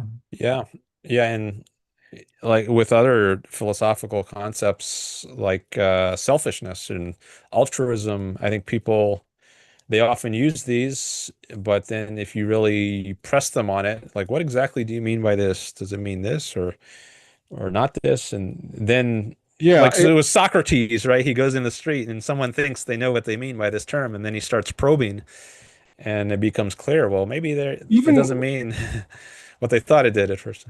even Ayn Rand. I mean, I think Ayn Rand was very clear. There's a lexicon entry where that she doesn't think that ethnicity is an anti-concept, not a valid concept. At the same time, in her speeches, she'll say, as a foil to businessmen, like, oh, every ethnic group is extremely sensitive to remarks about them, but everyone feels free to attack businessmen. So she's just using it as a foil, like, how come you have to be so sensitive around talking about ethnic groups, but anyone could just bash businessmen all day long. So she refers to ethnic groups, even though she does think that they're not valid concepts. So that's just an example. Even Ayn Rand, uses them in some sense.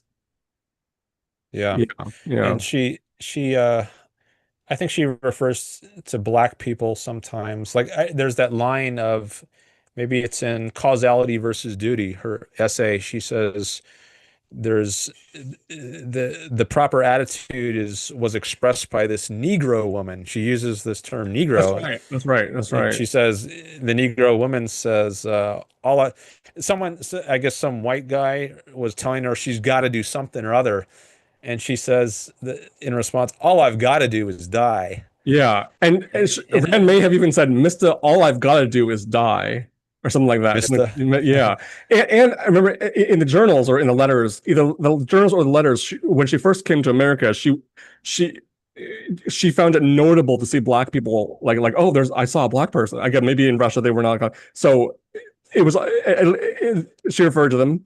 That one's a little bit clearer because if you're talking about the skin color, that's just an obvious perceptual. There's a perceptual basis, of course, certainly. Um, but yeah, I mean, and I mean, she says that blacks have been a major victim of racism. So she identifies groups, um, but um, and when that woman, there was that story about they had a visitor, Rand and Frank had a visitor, and then and the woman was saying how the Jews should be killed, as if that's safe to say and then Ayn Rand is Jewish, and then so she got kicked out. So Mm. anyway, just some anecdotes.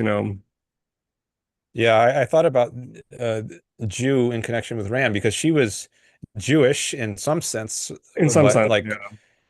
she I guess her parents were Jewish, but I don't know. Maybe they weren't really observant to Jews. They were more.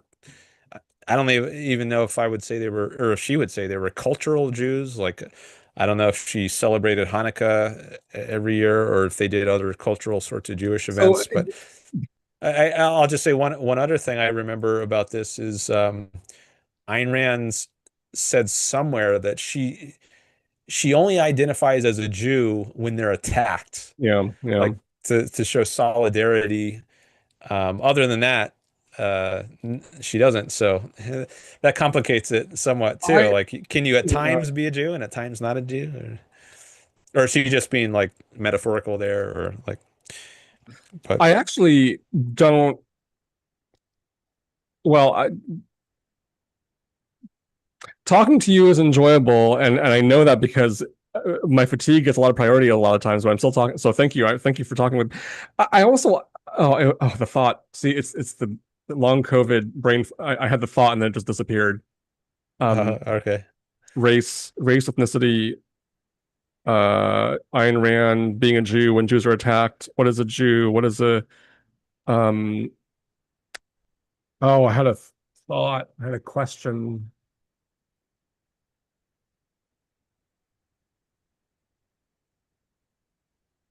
Oh, Rand defines racism.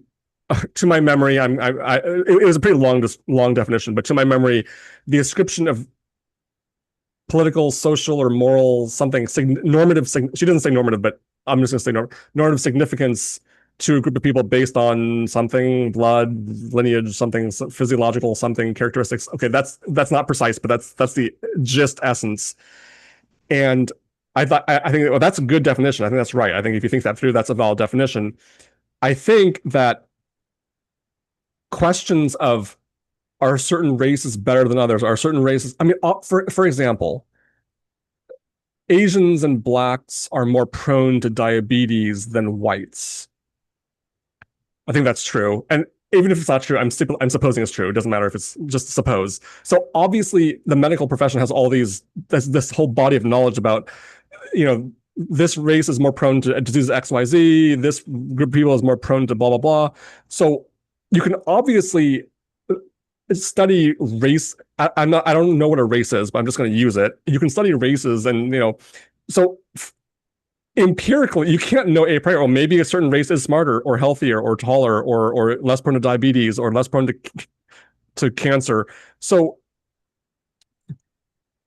I think that to the people who are against studying, well, are certain races better than others at XYZ dimension, there's no philosophical problem. There's no problem with that research program because it's not even normatively significant. Racism is the ascription of normative significance to physiological features and differences, not to the identification of facts of reality, which include physiological differences between groups of people. So that's more on because I know Yaron is all about, well, if someone says these group of people are smarter, he's very suspicious of that. Fine, but it's not even significant morally or philosophically. Like I hear like some people say, well, Japanese people are just smarter than other people. Something about being Japanese. What? And first of all, what does it mean to be Japanese? That's a giant question, right? But supposing there's some, and they say Japanese people are smarter. So what? I mean, suppose it's true that you could actually prove that. It has no normative implication. So there's more ideas. Well, I think it has, like you might say, if it's true that Japanese people are smarter, that Asians are better at math, that's one I've heard a lot. Yeah.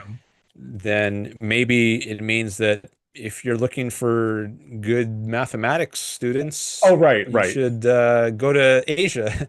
No, but that's okay. Oh, sure. But it doesn't mean that they are like morally superior. It So does. Sorry. Yeah. Let me thank you for that, Dan. So I'm saying it doesn't mean that every individual has the same individual rights and should be protected by a laissez-faire capitalist system, regardless of their physiology or intelligence or beauty or whatever. That's the point there. But of course, if certain groups of people are better at math or better looking, then they obviously get and should get more attention. Good looking people are treated better, blah, blah, blah. There's rational basis for that. So, thank you. So it has no acquiring knowledge about differences between races, using that term with the proviso that I'm not sure what it means, but does not affect the fact that each individual, by virtue of being an individual human being, has the same individual rights and should be protected by a government that respects rights.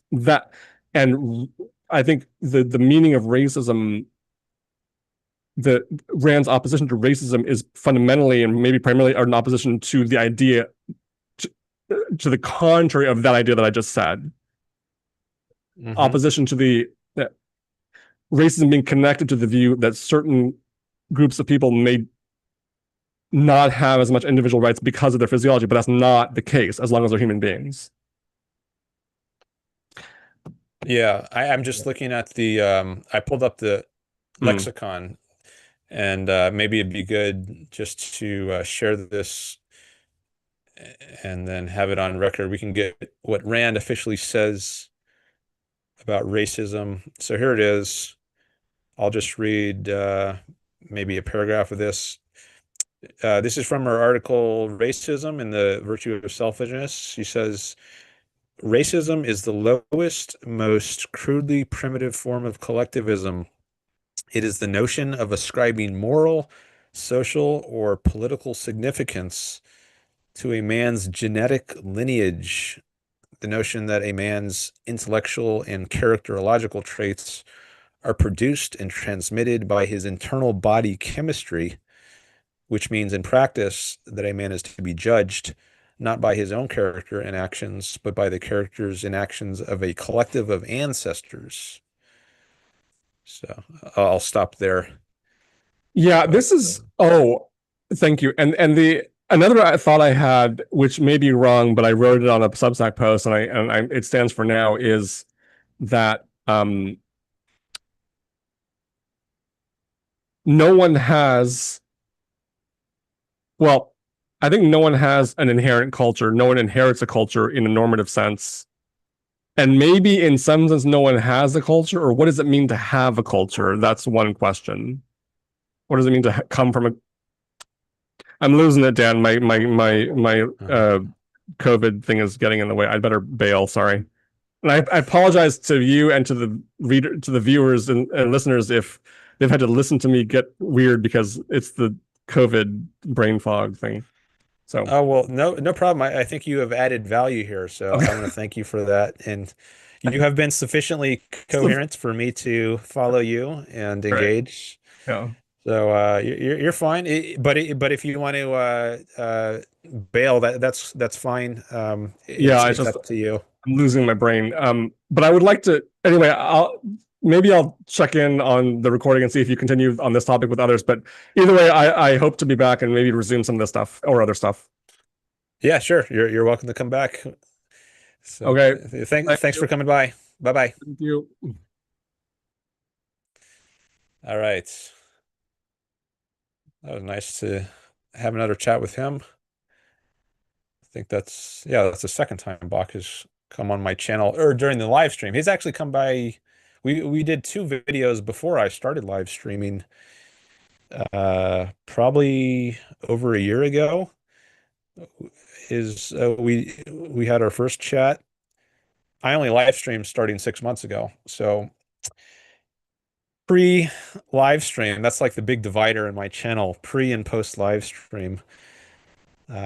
Pre-live stream, we had 2 conversations, and the first one was focused on his dissertation. He wrote a PhD dissertation in philosophy on the topic of egoism. I think his dissertation was titled "A Defense of Egoism," and we discussed that in our first conversation. And then the second conversation we had was focused on organic intelligence. So this is I don't know I should call it a school of psychotherapy, but I think it at least has implications for psychotherapy. And like there's also cognitive behavioral therapy, which is a certain approach to psychotherapy. Well, there's another approach called organic intelligence, or maybe it's more general than just an approach to psychotherapy. Maybe it's more of an approach to life as a whole. But anyways, um, Bach is interested in that and he has discussed that on his own YouTube channel a lot. And that was the focus of our second conversation pre-live stream. And then post live stream, we've now had two calls. He first called in maybe a couple months or so ago, and then again today. So glad he could do that. I'm going to stop this screen share now and come back to the chat, see what's going on. All right. So we've got Greg here, Matthew have done some recent chats.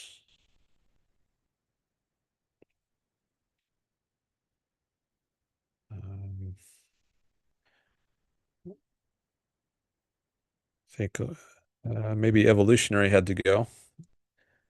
Well, it's been only 10 minutes, I guess, since about 10 minutes since his last chat. Um,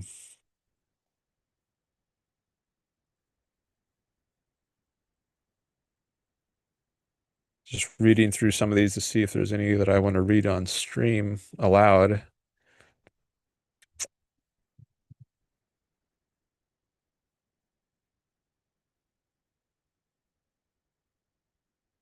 I saw this joke from Peikoff in one of these. Matthew says, Peikoff in one of his lectures talks about Rand's example of two rival philosophical factions taking the fact that we have two eyes, they come to logical, in quotes, but idiotic conclusions. And then Greg says, a two-eyed man would be a rare phenomenon indeed. Oh, sorry, let me continue from Matthew because I see there's a chat in between his two chats. So Peikoff tells in one of his lectures, talks about two rival philosophical factions. Taking the fact that we have two eyes, they come to they come to logical, in quotes, but idiotic conclusions. One faction says, we have two eyes, therefore we can only see two things. The other faction says, because we see many things, we must have many eyes. Yeah, I remember that. Uh, I forget which lecture that's from, but that was quite memorable. I'm not sure what that connected to, if it did connect to something in the conversation I was having with Bach or something else that was going on in the chat. Maybe I'll figure that out later. Sometimes I have to do that. After the show, I read through the whole chat and I say, oh, now I understand why they were talking about that. Or there's also a similar kind of thing, and with I think it's Parmenides, who thought that there was, or maybe it was a whole school of Greek philosophers who believed that, well, Heraclitus said everything is in flux, in motion, or everything is always changing all the time. And then um, Parmenides, another ancient Greek philosopher, said, no, everything is um, still, nothing is moving. Um, so I guess you could take different sides of that and you could say, well, because we see things that look still, and we also see other things that appear to be moving. So if you're in the still camp, you would say, well, the moving stuff is just an illusion and it's not really moving. And if you're in the moving camp, everything is always moving, then you say, well, the everything really is in motion. It's just that the stuff that's in looks like it's not moving is an illusion. So um, it's it seems kind of parallel to this example of, well, either everything is either there has to be only two things, or humans have to have many eyes, many more than two, because they can see many things. So it's this kind of false alternative. It doesn't have to be one or the other. Either you only see two things, or you have many eyes, or either everything is in motion or everything is still, right? That's a false alternative. Um, Greg says all the hidden eyes, yeah, accounts for the fact that you can see many things with only two eyes. It's really because you have a bunch of hidden eyes. These are the maybe a type of rationalism, to use a term that has a certain meaning in objectivism, and maybe broader than just in objectivism, but you just kind of deduce using your minds uh, without connection to reality. You arrive at these wild conclusions. Um, okay. All right, we got 11 people here, it says. It's nice to see. Thanks for coming by, everyone. Thanks for the likes.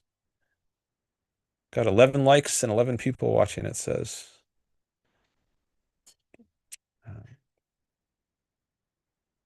And thanks for any new subscribers.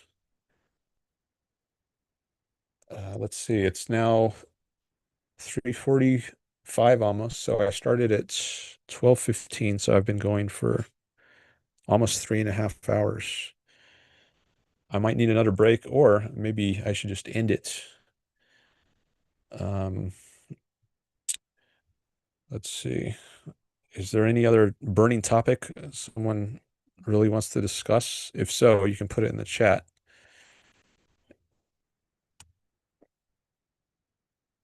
If not, then maybe I'll just end the stream and we'll do another one in maybe 4 days. It seems like 4 days is a pretty good interval for me, because I like having time to do other stuff, a lot of research, reading. But I also like streaming. So at least lately, it seems like once every 4 days is a pretty good frequency for me. Okay, Greg has a chat. It says, would that make the context of rationalism a form of mysticism? I don't know. Um, I don't know exactly how to relate rationalism and mysticism. Maybe there's a connection there. Seems plausible. It strikes me off the top of my head as being plausible. There's some kind of connection there, but I don't know if I could expand on that right now. Okay, Matthew Stroud says you see this all the time, using mathematics to prove or disprove philosophy, using quantum dynamics to propose how reality really is, in quotes. Evolutionary psychology telling us why we do things. Oh, so maybe all this discussion about deriving these wild conclusions was stemming from something evolutionary was saying. Oh, you said evolutionary psychology. You didn't say evolutionary capitalism, utilitarianism. You were talking about the field of evolutionary psychology. But maybe evolutionary capitalism, utilitarianism, that's a mouthful for a name, but maybe he was appealing to evolutionary psychology, and maybe that's how this discussion got started.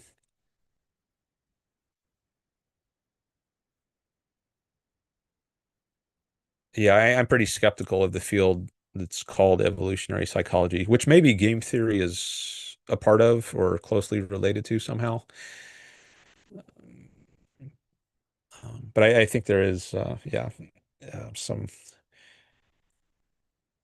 I don't know if I would call it pseudoscience or just mistaken science or what? But I think Harry Binswanger has talked about this, and Yaron Brook also have discussed this, some problems with this field called evolutionary psychology. I think one of the criticisms they've made is that it's deterministic.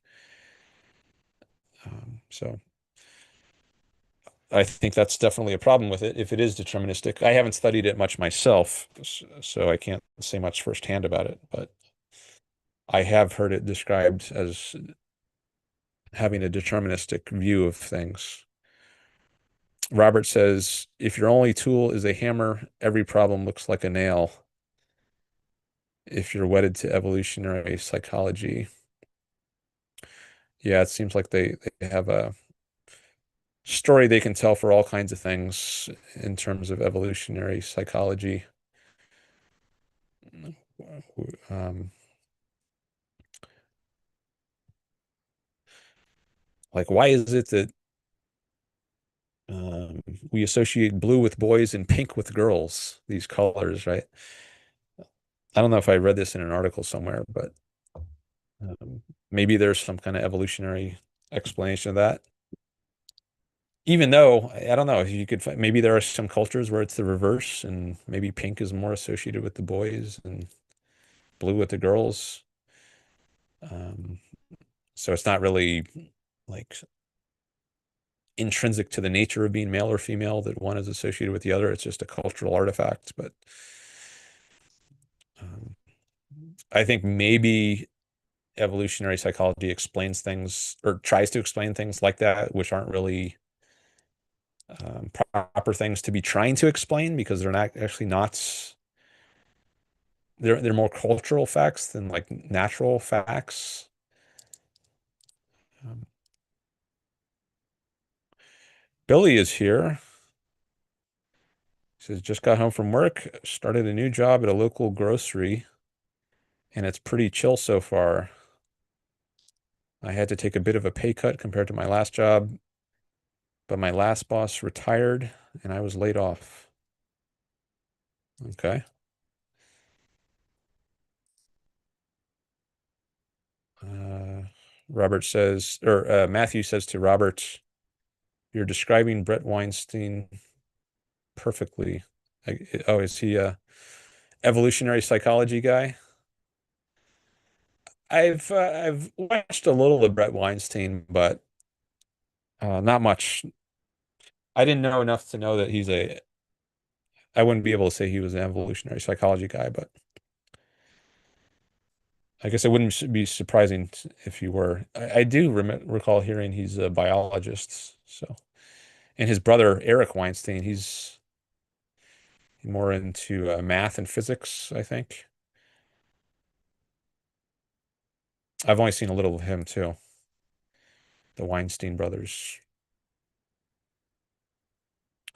Matthew says in Victorian times the colors were reversed, blue for girls. Okay, I didn't know that, but maybe that was in that article that I think I remember reading about evolutionary psychology as a counterexample to the idea that blue is like somehow by nature associated with boys. Billy says the hammer is truly the superior building tool. Maybe that's riffing off of the prior comment from Robert. If your only tool is a hammer, every problem looks like a nail.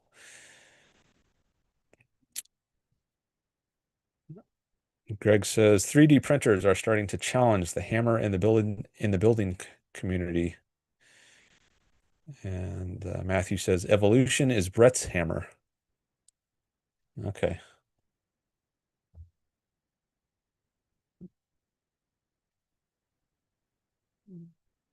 All right. So those are some of the recent chats I've been looking at. I'm scrolling back now. See if there's anything else I want to comment on. There's some more from evolutionary, but I think maybe I'll just read those after the stream. I don't know if he's still here. And maybe we can talk further in a future stream.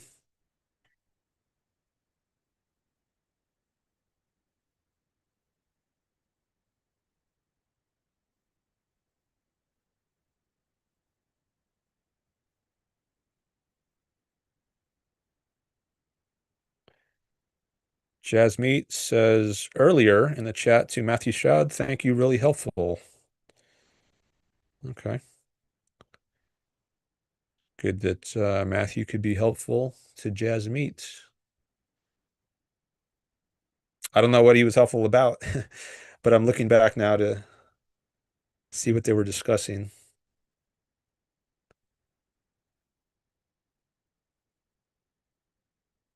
Okay. I just skimmed it. I'll read it more thoroughly later. All right. I think I'm going to end the show now. Um, so thanks everyone for coming by. I do appreciate your presence here live. And thanks to all of you who are listening to this later. Thanks also for the likes, for the subscribes, shares, comments, the chat participation. And thanks to Holden and Bach for calling in. All right, so I think I'll probably do another stream in about 4 days. That would be Sunday. Yeah, Sunday. So maybe I'll see you all then. All right, have a good rest of your week. Talk to you later.